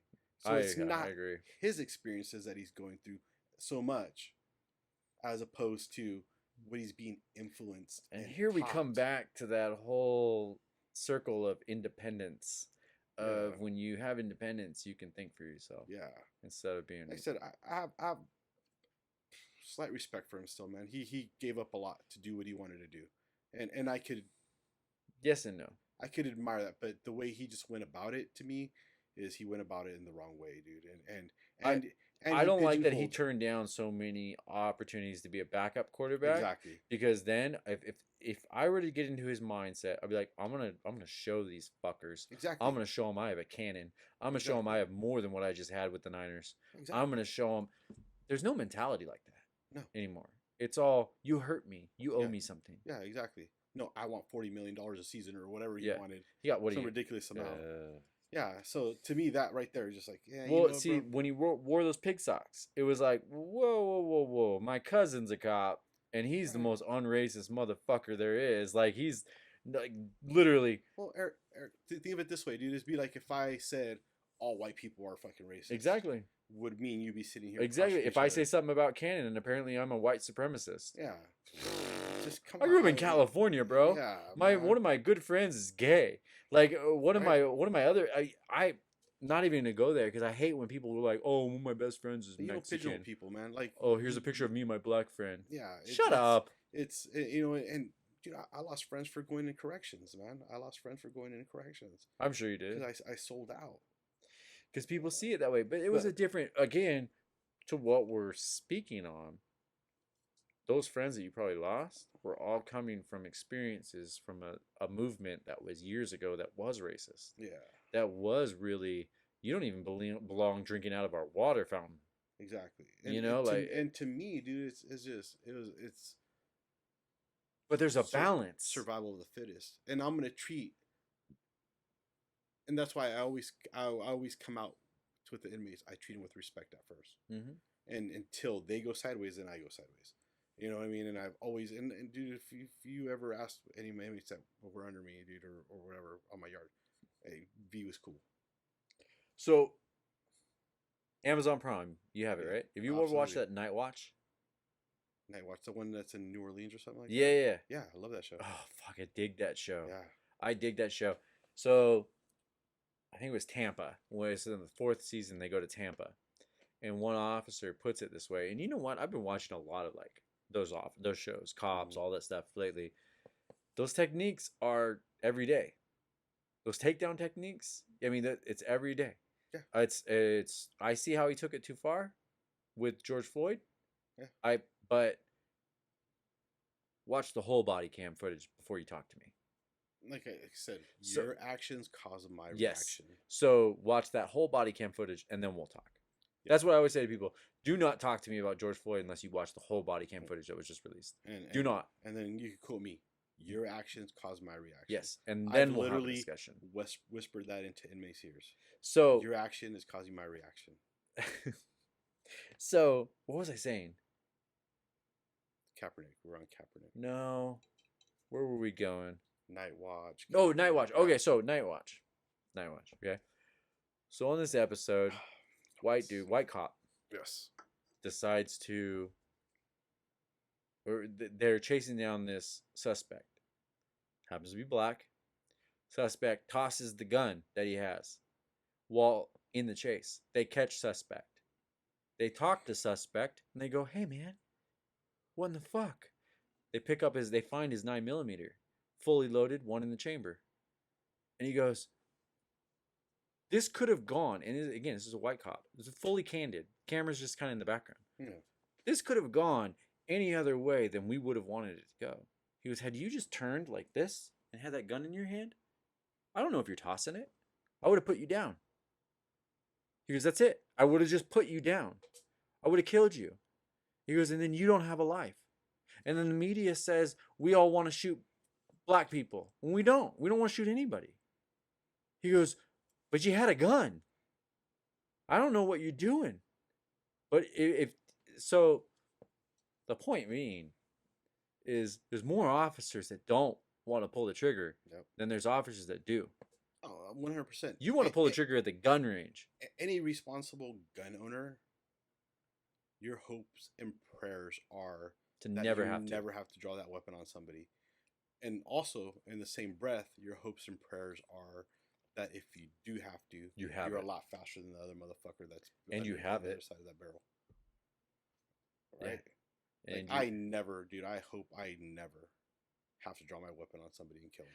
Let's put this. Let's say Cannon, Sequoia, any of them. Let's just put a hypothetical situation. So I'm going to play a little movie magic, okay? All right. Sequoia Turner. She's in her car. The shooter goes to raise his pistol. I freeze time. I put a gun in your hand. What do? Yeah, you put him down. Cannon. I freeze time in the moment. He points that gun at a 5-year-old on his bicycle. What do? You put him fucking down. Yep. You didn't ask what color. I don't care if he's white, yellow, black, alien. I don't give a fuck. I put him down. It's a threat. It's a kid. It's a threat. I don't see color. I see a kid. Yeah. I see a threat. When Sequoia Jr., like, I watched her mom just crying, and I'm starting to fucking. She was like, "We didn't do anything." See, you're seeing a kid. I'm seeing a threat. Yeah. So that's where the difference is in the training. I'm not looking at who the intended victim is. Mhm. I'm looking at the person with the gun that's going to utilize that victim. I see a threat. Yeah. And so my job is to eliminate that threat. And that's what I'm going to have. If you watch these shows, the majority of these fuckers, they yell at them. We don't want to shoot. Well, look at Put the gun down. What's that kid from Sacramento, man? That Safon. Yeah, the kid from Sacramento, the one that had a cell phone in his hand, but Yeah. was running at 2 a.m, jumping in people's backyards. Right, cops are chasing him. Right, he apparently he had an extensive record. Cops are chasing him. He turns around with the phone in his hand because he's trying to wake his grandma up to open the door for him so he could go hide from the cops. Right. So he turns around with the phone. The cops see the flash of light. Yeah. They fire. Yep. Because they're just as scared as he is. Exactly. It's not. Well, the problem is we jump in as the spectators, and we jump into the story as cops gun down another black man. No, these cops day in day out strap a vest on, put a piece on, go day in day out in these neighborhoods and deal with people that are jumping fences that do shoot back. Yep. Day in day out. This just happened to be that one incident where that wasn't it, and it was unfortunate as shit. And do we need to look and try to find another way to handle this? Maybe. But is it their fault? Understand what they do daily. Exactly. Put yourself in their shoes for one shift. Go. Yeah. You know what? I think, every officer... lawmaker, every politician that has anything to do with officers need to do a night watch. Absolutely. They need to do a ride along. They need to do it. And not a ride along in Beverly Hills. No. Ride along in Stockton, South Sac, West Sac. Yes, I mean, they need to do a ride anywhere. They need to do a like night watch. They need to do an 8 p.m. to 4 a.m. shift. Do you think, I think, dude, and like I said, I'm a gun advocate. I think everybody should own a weapon. And I don't think I could ever live with myself if I put down a teenager. No. Or a kid, because that kid doesn't know any better, man. That kid, he still hasn't. That's not what they want. He still hasn't experienced life, dude. There's people at war that have killed people and still can't stop seeing their faces. Exactly. But if that teenager, that kid, is threatening my family, I'm gonna win. Yeah.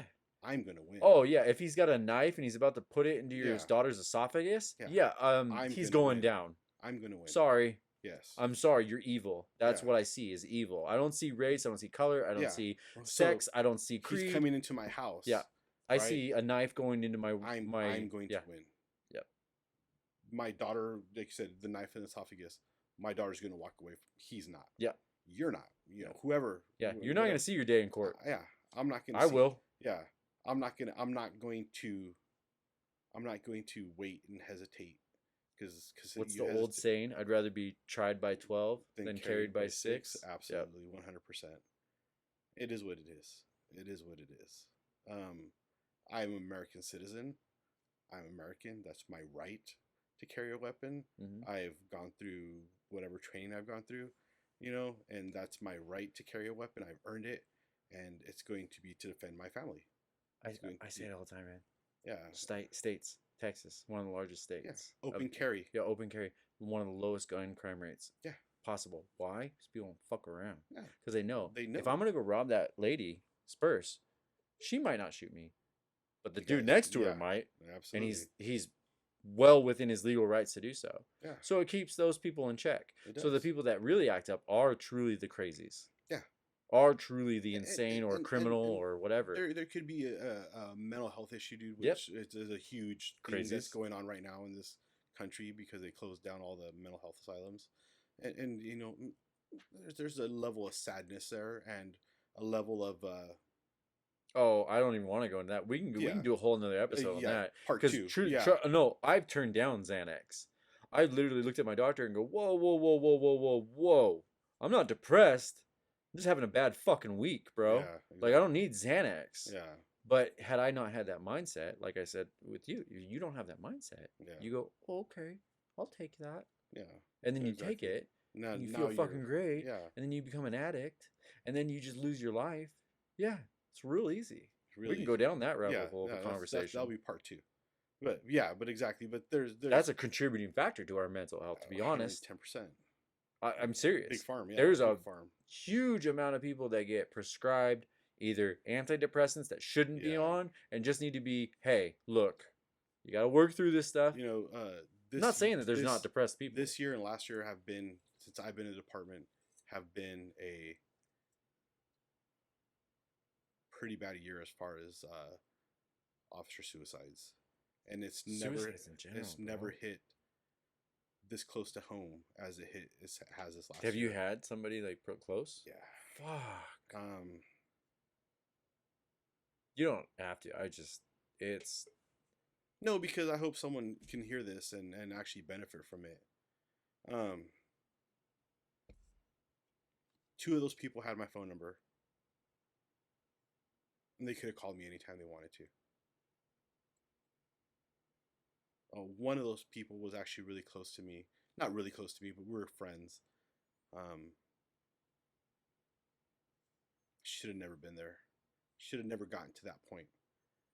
And people need to understand, man, that mental health is a fucking serious issue, man. And we're being taught it and it's and fed it. It's a fucked up issue, and you could always pick up a phone and call a friend, and I will be that friend for whoever wants that. And I mean that sincerely. And I actually belong to a foundation at work that we help officers in a financial aspect. I think it's one of the greatest things I've done in my career. Fuck all the promotions and jobs that I've gotten, because we actually help people. You know what I mean? We're that like little gleam of light that they'll have on a dark Again, day. it's not just it's a mentality, and that's what I mean. It's like if I'm sitting here choosing a side, I'm gonna choose side with a person like you, because I can sit here and disagree with you, and it doesn't matter. We can still sit here and finish our beers. Absolutely, dude. But if with the other side of it, if you disagree with them, you're outed. No, we can disagree all day What in long. the fuck? I don't give a fuck, dude. It is what it is, bro. We're still gonna be friends. Yeah, no. You don't My have- you don't my have to, stepdad like- just had a nephew literally off himself within like a couple weeks of talking with him and like just shooting the shit like this. Yeah. I Well, mean, that's just one person that I know, man. Like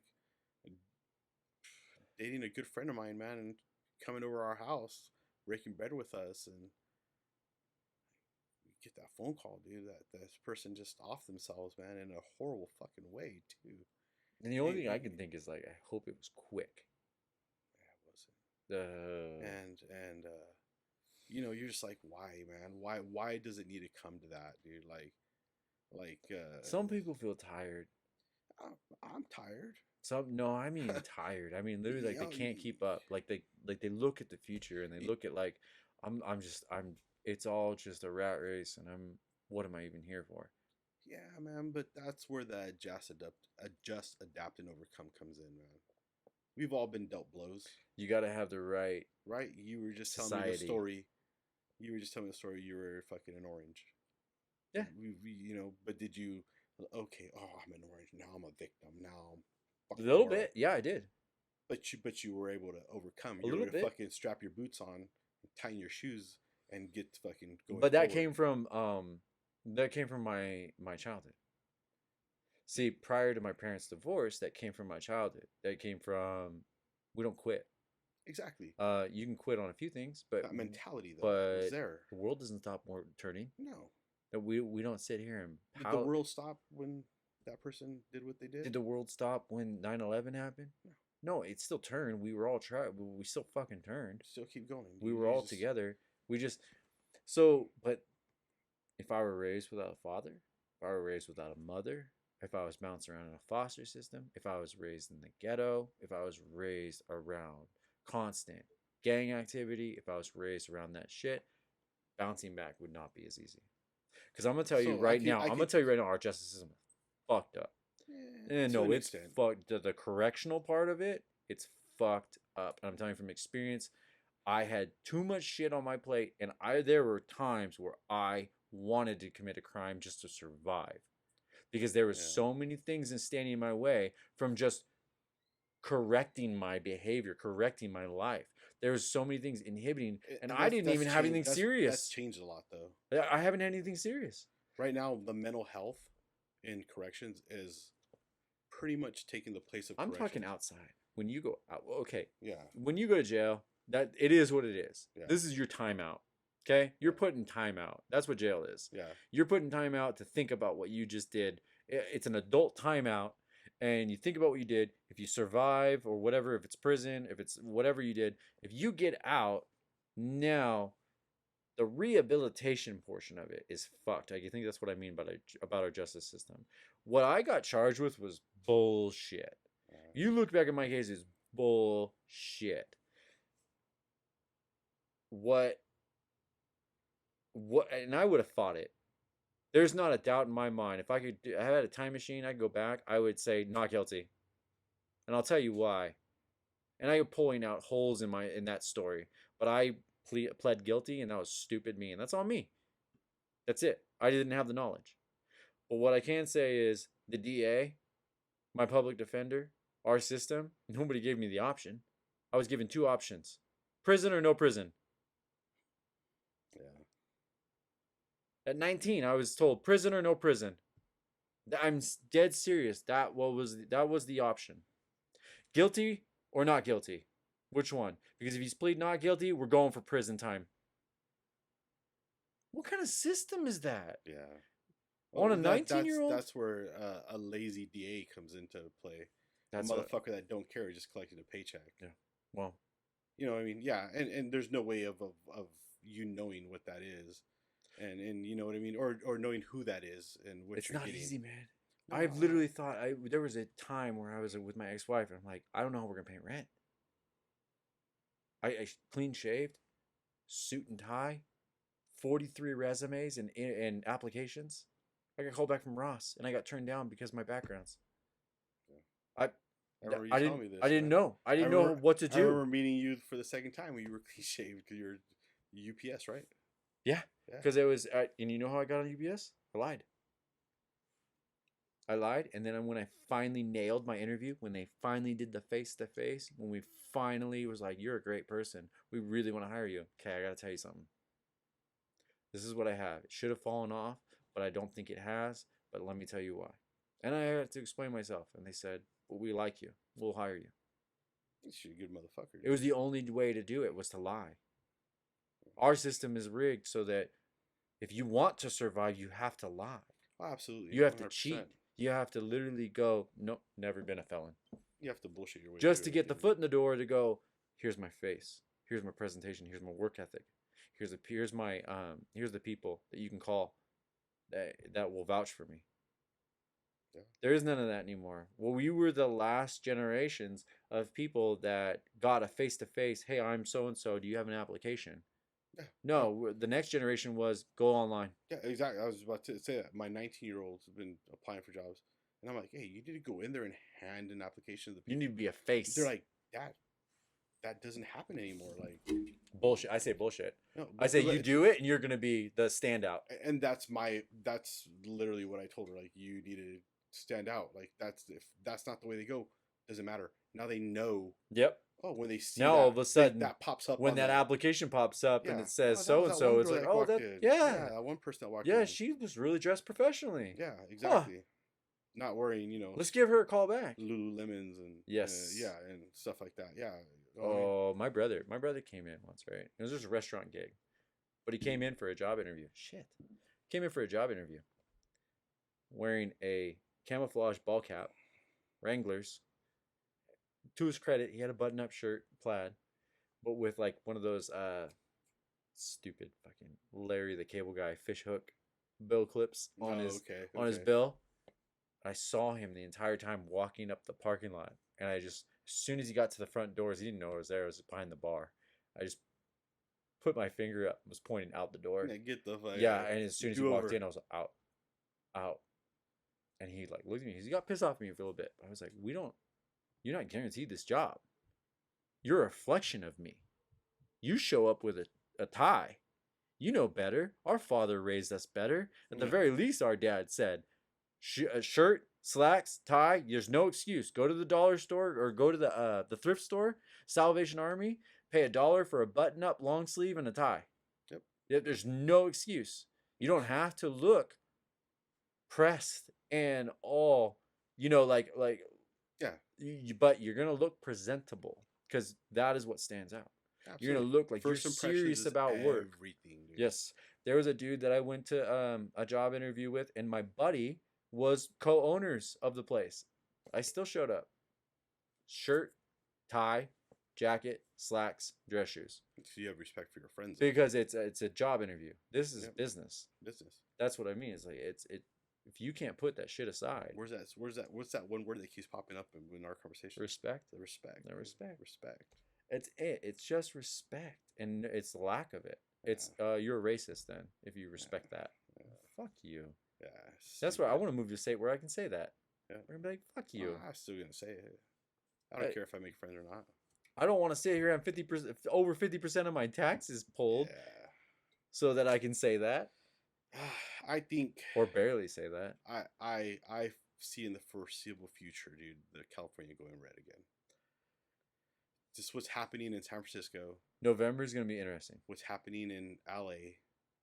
What's happening in other little bigger towns, Sacramento. What's happening in Stockton. They've tried, right? Okay, hey, let's see if this way is going to work. And they're seeing it's not working. They're seeing that it's a problem. It's an issue, and I hope, dude. And, how does nobody see the hypocrisy? I just want to know that. How does nobody see the hypocrisy? You have the Seattle mayor on your side for the left movement until rioting and protesting reached her front doors. Yeah. And then it was 180 degrees. Well, look at Pelosi. Pelosi was like, "Hey, bring the immigrants to me. Bring the immigrants in. Bring them." So what somebody did is they brought a bunch of immigrants to her front yard. What'd she do? She called the police. Had them all taken out of her yard. Yep.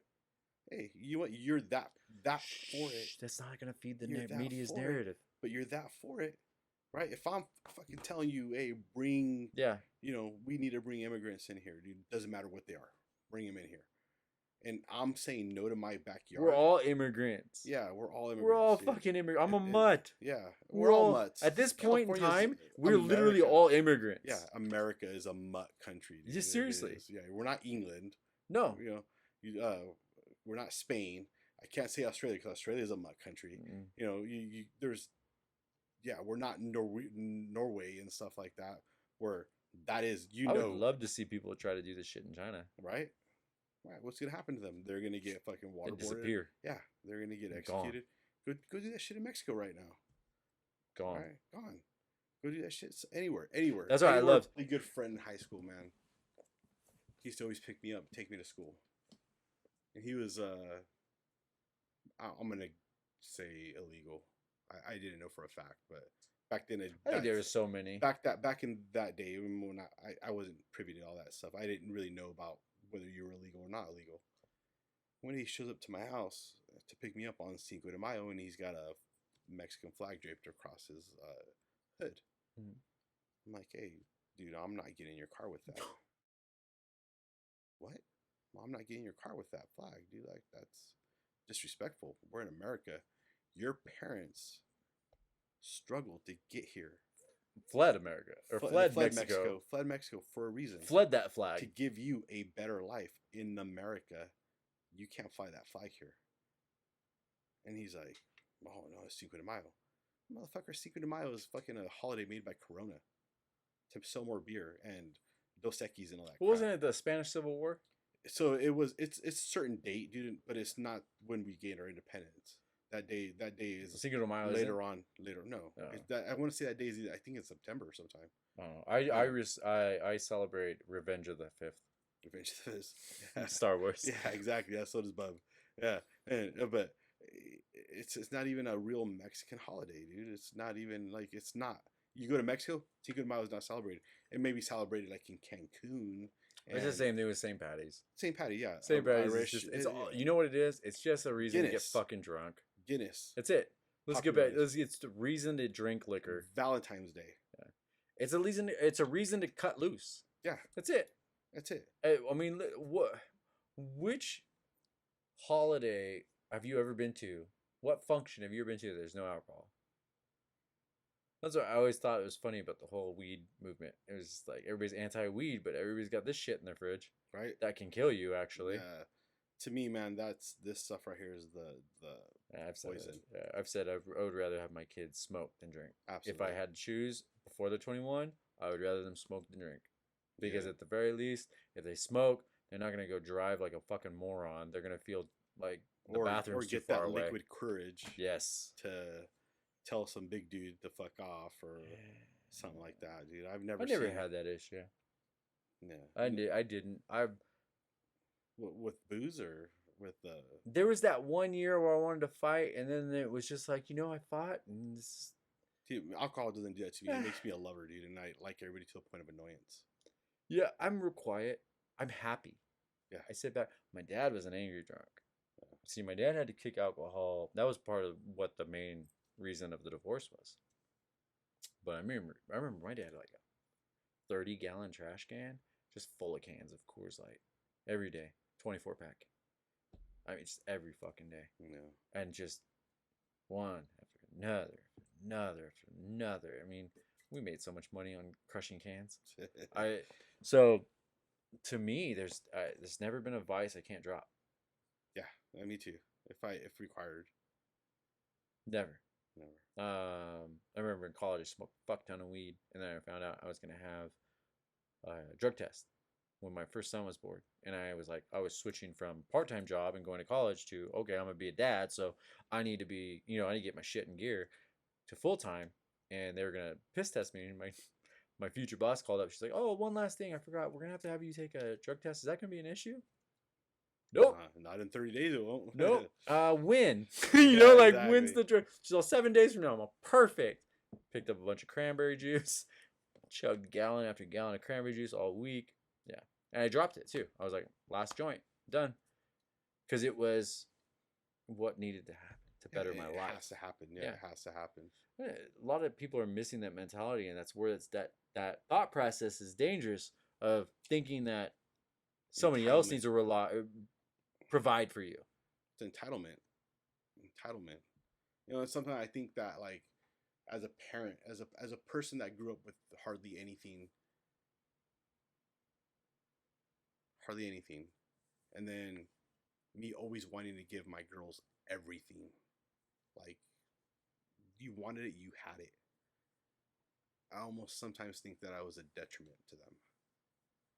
What do you mean? Because they never needed, right? They may have As long as they wanted, respected it. That's the thing, is if that's they the thing. respected it, then it's worth it. But that's a hard. Because see, my kids, well, my son just did this the other day, where he wanted the tablet, and he wanted the tablet bad. He was like, I want my, and I was like, fuck this privileged ass shit. No. Sit your ass down there, and when you're done throwing your little hissy fit, we'll talk about it, and then you can go color in your coloring book. Yeah. Because acting that way over a screen is unacceptable to me. Absolutely. Absolutely unacceptable. Another reason I want to move. I mean, just because when you're faced with weather, when you're faced with more outdoors or more rural areas, you learn to respect your area a lot more and care about it. I'm learning it up here. I'm learning about the area so much more. And I'm going, I want my kids to do this. I want my kids to put their phone in the pocket. Well, I'm starting to post only in the mornings and night. When I grew up, dude, it was like we got up, we ate breakfast, we made our beds, we cleaned up our clothes, we got dressed, and then we went. Yes. And we played until night. PlayStation was like the very first gray PlayStation was when I was a preteen, and we got one, but it was a rainy day toy. Yeah. It was a nighttime toy. Yeah, It wasn't an all day thing. It was like I said, I was out building bike and motorcycle jumps. Once everything was done, okay, cool, and I could come inside and I could play. I didn't give a shit if it was 105 degrees out. I was out there without a shirt and basketball shorts, hosing down and shoveling dirt and making the jump as big as I could. That was us, dude. We were exploring. We were shooting shotguns because we set up a clay pigeon sling on a tire. And we set, you know what I mean? We were just doing shit. Yeah, that was us. We didn't What's wrong with that? We didn't know what it was to be home all day. There's so much more benefits in that type of lifestyle than there is. Oh, absolutely. Absolutely. You know how much anxiety that causes? Stress? My son already started doing this thing when he's on it. I was all, done. Yeah. Give me that. Yeah, take it away. Yep. Yeah. My girls, they're not too bad with the phones. Well, yours are older, so they kind of almost just missed that. Yeah, where it's lifestyle. But you figure we gave Denise, the oldest, we gave her a phone like 8th grade, where Desiree got it like in elementary school. That was because we both worked. We needed to know where she was going, you know, or make sure that grandma picked her up and all this other crap. Like it was just kind of a way of being when you have two parents working in the household full time. And you know, and just, but yeah, it's like, but like our girls never, I made sure that our girls never knew what it was to need, dude. Like I told my girls one time, or what to need. You guys have never had to go to bed hungry. This is not a need. No. You've never Water's had to go to bed. Yeah, you've never Food's had to go to bed hungry because you had no choice. Right. I did. Yeah. You know what I mean? We've like there's some lessons in that though. But going through that, even if it's just for a year. Yeah. Yeah, there's some lessons in nope, we gotta cut out the internet. I wish I could, dude. But think of it, like me and both Nancy, like her, well, right now she's working at home. Yeah. She needs internet to work. You know, I want to come home and I want to veg out. I want to get on the internet and look at stupid TikTok videos or Instagram or Facebook, because I want to get away from my bullshit that I deal with at work. You know, you come home, you deal with bullshit too. You're dealing with bullshit. You just want to get away. See, I'm working at home, so it's kind of hard for me to get away. So literally getting away from it is going out. Yeah. Almost, or stepping away from my office. Yeah. But I've seen that you're going on hikes and you're taking the kids to those watering holes and stuff like that. That's cool, dude. That's experiences. Yeah. Do you know how much more that means to my kids than taking them to McDonald's or sitting down and playing some Tekken? Yeah. You know what I mean? You know how much more? Absolutely. My son, I can't tell you how that ear-to-ear shit-eating grin he had when I made that little video of them jumping into the. He was just like, "Oh, that's so cool." Yeah, that was badass. And I was like, "Yeah, well, what you guys did was cool. Yeah, you guys experienced some awesome life stuff." And your little homie that's sitting on his phone is not ever getting to experience that. Yeah. Your buddy over here making a dance TikTok video. Right. He's got a bunch of likes, but then what? Yeah. What's that do? Now you've got to keep up with that. Yeah. Now there's that addiction. I know I got to get in more likes. Next video. Yep. Next video. Yep. Whereas you go, I don't give a shit. Yeah. Well, you see these TikTok videos and I'm watching them, dude. And like, there's this one person, the girl that I was following. Oh. She's fucking like, she's like, oh, I'm going to be 19 next week. I'm like, oh, never going to watch your videos again. Right. And I'm like, what the fuck? Right. Well, I told you I do boudoir photos, and I offer it. It started out as a wedding. It's kind of like In-N-Out secret menu. If the bride asks for it, we'll talk about it. Yeah, but I won't offer it. So what I do is I offer boudoir, and if they're uncomfortable with a male shooting, my wife shoots. So my wife will shoot them, and we offer a booklet, like it's a package deal, so that they can have like a little present to give their husband on the wedding. Yeah. And they open up this book and there's these boudoir images of their soon-to-be wife, and it's like, whoa, you know, it's like, all right, your eyes only. So I started doing that, but my rule is I won't shoot anybody under 21.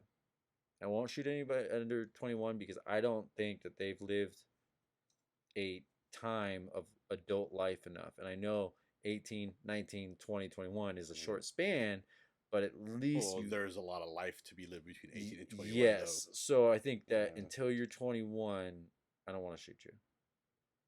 I don't want to, because I offer boudoir outside of weddings too, but I've had people that are like 19 and I'm like, maybe this photographer is for you. Yeah. Because I just don't want that, because I don't feel like a 19-year-old girl or woman has lived life long enough to go, I definitively want to do that and have that in my portfolio. If you shot my 19-year-old girl and Right. daughter in boudoir, I'd be whipping your ass. Yeah. See? You know what I mean? Yeah. Yeah. Which 21, you basically, It's people say 18. No, motherfucker. It's until I stop paying your bills. Era, man. It's fucking weird. Look, like I have a neighbor, and like, it's weird because you can't yell at anybody else's kids anymore. You can't scold them and say, hey, knock that off. You can't do that without the other parents going, excuse me? Why'd you yell What'd at you my talk kid? to my kid Why'd like you yell that? at Timmy Yeah. for? Yeah. You remember when we were kids? Our neighbors were like, hey, I'm going to whoop your ass. You do that again. Absolutely. And our parents were like, what'd they do? Whoop his ass. Yeah. Do you need my belt or yours? Exactly. You know, like it was, Yeah. that's the way it was, but it was because it was morals, rules, and you respected those rules. Nowadays, these parents are like, I'm sorry, Miss Edwards, you taught my kid what? And you said what to them? Exactly. You gave them what grade? You know, it's just this bullshit. It's this weird thing, and nobody goes, hey, that person's like drawing boundaries. Yeah. You can get mad at people who are getting after your kid if they grab your kid. Yeah, absolutely. You get him, shake him up. Yeah. Miles out of line. But if my kid did something stupid, check his ass. Yeah, check him. Yeah. Because my kid did something And then stupid. pick up the phone and say, hey. Yeah, hey, you know, I got after your kid today. This is what happened. I want you to know. Cool. Send his ass home. Yeah. Yeah. I have had to tell teachers, turn it up. I'm serious. I've had to tell teachers of my oldest, I said, turn it up. Do not do kid gloves with him, because if you do, he's going to walk all over you. He's going to push you to the boundary. The moment you go, no, this is the line in the sand, knock it off, he'll respect it. Everybody will. Everybody will, yeah. Exactly. But the problem is everybody's afraid to speak up. You know, they don't want to get sued. They don't want to get sued. They don't want to get fired from their jobs. Yeah. They don't want to. So we come back to it. Where's the fuck is the First Amendment? Yeah. Where the fuck is the respect? Where's the? And that is, again, I keep coming back to it. Why I don't delete people, because of what they say. Because then I am a total hypocrite for the First Amendment if I do that. You're buying right into them. Yep. Yeah. They're allowed their freedom of speech. I don't have to agree with it. I've blocked some people. But I can go like this, off. Yeah, exactly. I block some people just because they exhaust me. I've done the 30-day snooze. Yeah, that's what I've done. Where it's like, hey, you're constantly popping up on my feed, and I'm just sick of your shit. I'm just tired of them, what they say, you know, like, oh, poor pity me, poor pity me. Everything's negative. You're everything's not being pitied. Like, there's no reason to. Here's a violin. Yeah. You know. Here's 2 cups of shut the fuck up and deal with it. Yeah. Drink them. Yeah, but it's all good, dude. I mean, like I said, Gabby has a friend right now who is pregnant with her ex's baby, and I'm almost positive she's doing this just to keep him in her life. Yeah. And because of everything that she's done. I think she's almost 7-8 months pregnant now. No crib, no car seat, nothing. We've offered it. We have it sitting here in storage. We've had it for 5 months. Nothing. Never come picked it up. Or come and pick it up. She's done basically nothing for a nursery. All she talks about is her ex. And when she talks to Gabby, it's like, it's all about her ex. And it's like, hey, and I'm not saying anything that I wouldn't say to my own daughter. Listen up, chick. You're pregnant, and there's a kid inside you growing. Shut the fuck up about him and be a mom. Yeah, deal with it. Adjust, adapt, and overcome. I'm not saying he's not responsible. I'm saying you're also responsible. And you're a mother. And if you're going to keep this kid rather than give it up for adoption, step up. Become adult. Yeah. Become an adult. Shut up about him because he's not coming back. You're not getting back together. He's not coming. He's dating somebody else. All you do is talk about him. And you have a kid that's daily growing inside you. At what point do you go, I'm going to become a mom? And I can't go out and party. I can't go out and do all this stuff. I need to prepare. It's every message that is sent to Gabby it pertains to the ex. That's right. Who's not, and he's verbally said he doesn't want to be involved. Yeah. Move on. This is what I would tell my daughter. Move on. Yeah. Drop his ass. Yeah. You are not responsible for him, and he is not responsible for you. Exactly. You have a house. Because you're about to have a daughter that you are responsible for, or a kid, son, yeah, or whatever. And people don't take that shit seriously, man. It's There's no parents. my dude. When I found out Nancy was pregnant, dude, I was like, cool. Like, here we go. Like, yeah, my life went like this, and it stayed that way. And it's just, it is what it is, dude. Like, it's You have something that clicks. I think as a does. human being, you have a click that goes, "This is what I gotta do." Yeah. And then the other part goes, "This is what I have to do." Exactly. And those are the demons. Yeah. This is what This is what I'm gonna do. This is what I have to do. Yep. Yeah. You either have or you struggle. Yeah. And I think if you're in that struggle category, you should really take a break. Stop looking at peer pressure. Stop looking at people that say Looking you at need social media. Yeah. Just take a break and figure out where you need to be. Yeah. And then make that decision. And figure out what's best for your kid. Whether Exactly. whether it's you being in their life or not. Yeah. What's best for it.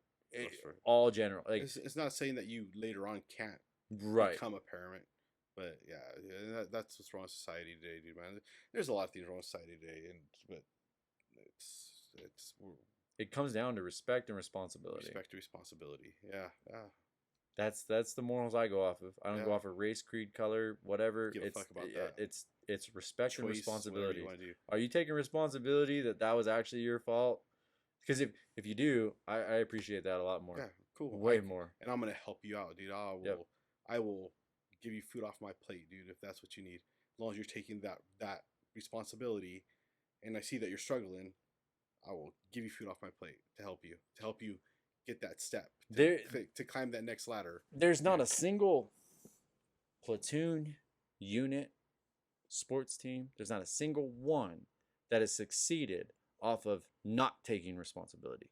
Absolutely. Or passing responsibility. Or, you know what I mean? Yeah. Not a single one. As sports teams, yeah, you have to, okay, this is my job. Even though I'm not going to get the 100 yards today, as a wide receiver, but I'm going to block because my running back needs to get the 100 yards for us to win the game. So he's going to take responsibility for accomplishing those blocks. Basketball, baseball, anything, any sport, anything, any job. You know what I mean? Anything. Like today, I'm going to be the one that's going to be digging shit up. Cool. So, and this is way off of base. I mean, we're real liquored up at this point. Yeah. So back to Adam Carolla's point with sports being pure. He was saying it doesn't matter if your daddy's the owner of like the New York Giants. You don't get to be quarterback. No. You have to be good. Yeah. That's what we're missing is that purity. And that's why sports are so pure and why they're so lusted after right now is there is responsibility in sports. You fuck up, that's why I love watching high school sports. It's me. Because you see the kids It's me. struggling and actually trying to be the quarterback, trying to be the running back, trying to be that linebacker. You see them because if not, there's 25 other kids here that want to. I'll put number 10 in. He's gonna want it way more than you. You're gonna play, or you're gonna go sit on the bench. That's. I used to love watching high school football. So if responsibility is always found in success, why in the fuck are we teaching how to pass it? That's a good question, man. I think we had the answer. I'm serious. Look at anybody who's successful in their business, in sports, or anything. For the most part, they take responsibility in their fails and their accomplishments. Look at Elon Musk. Yeah, he's like, you know how many times I had to fail? Yeah, like all them billions that he's Michael lost. Jordan. Yeah, I might have made so many 3-pointers, but look at how many I had to take. Yeah, he got cut. He got cut from basketball teams. You don't succeed if you don't fail. Yeah.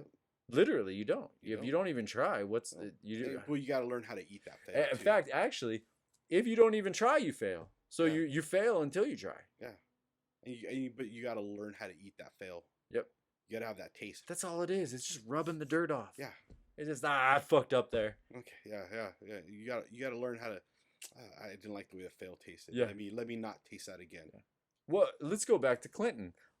If Bill had taken the podium and said, "You know what? I truly believe this." Bill had taken that podium and said, "I messed up, and this was a personal choice, something I succumbed to in a weakness of sexual manner. And that is a personal issue that I believe my wife, Hillary, and I will be discussing and dealing with. Later. I hope that the rest of the nation still has faith in my work ethic or whatever. You know what I Yeah. mean? You know what I mean? Just You would have fucking a lot more owned respect it. for him. Just Yeah, owned a lot it. more respect for him. I'd not have sexual relations Yeah. with that woman. Yeah. One of the most famous lines. Why? Because it was a fucking bold-faced lie. Yep. Yeah, I said, hey, you know what? Because I'm all for the Chris Rock theory. That man right there has the most heaviest responsibility in the world. No, I wouldn't want to be president. Fuck no. I don't want that job. Yeah, but he has the most responsibility, the most weight of the world on his shoulders. And if he fucking wants a blowjob, well, goddamn it, go give him a blowjob. I don't want one from Hillary. I wouldn't want one. I wouldn't want one either. But I'm God, saying, I wouldn't want one for my. In fact, I would probably only want one for my worst enemy. Exactly. Yeah. I'd be like, yeah, this is what you get, fucker. Yeah, exactly. But if that's what he wants, that's what he wants. Like, they're human beings, you know what I mean? And it's just, I don't, it is what it is. Yeah. When you start going into, so I'm reading right now, The Sins of the Father, which is all about Joseph Kennedy and his rise to fame and bringing his Kennedy family into empowerment. Mm-hmm. Again, all down, it feeds into my Vietnam research. But see, I'm a huge Kennedy nut. I wouldn't say a fanatic. Nut. I like, it's super interesting, that family, to me, that whole era. But I think they're one of the most corrupt fucking families that I've ever heard about. One of the most disgusting, the lobotomies that they would do on their women. I mean, just it was insane. Really, I got to read that book. No, so JFK actually had Jackie committed for a while because JFK was out with some broads. Yeah. And she threw a fit like any wife would. Absolutely. I mean, come on, let's look. Yeah. Stop looking at everything in 1950s, 60s glamour. He comes home and wife's pissed because he's been out dicking around with some other girls. They get into a huge fight, but this is 1950 or 60 something. So he calls the cops. He goes, "Get her out of here. She's crazy." She gets instituted for a while. Wow. Really? Yeah. That's crazy. Right? It gets deeper. It gets darker. So, anyways, the responsibility. I mean, that's what it comes down to, I guess. I think that's what you could call the show today, the discussion on responsibility. Seriously, responsibility. We've gone fucking from one end to the other, to all over. 3 or 4. I've never drank more than one beer. Yeah, they're good beers, though. Yeah, they are good beers. Yeah, it's... Well, I hope you can make a show out of this. I'm going to probably make part 2. There might be How long have you been here? A douche show. It's been a while. Yeah. Damn. We got to go wrap it up. Yes, sir. All right, buddy. Well, things are fucked up, but I'm glad our friendship's still intact. Amen. And we definitely need to do Maui. Yes, sir. So that is one of the bucket lists. Let's talk about maybe ordering a pizza. All right, buddy. I'm going to sign off. Thank you, everyone, for listening. Go to our Facebook, our website, subscribe, follow, download our podcast, and feel free to send in some mailbag questions on our Facebook at Morning Brew Podcast. So until then, cheers and stay sane out there.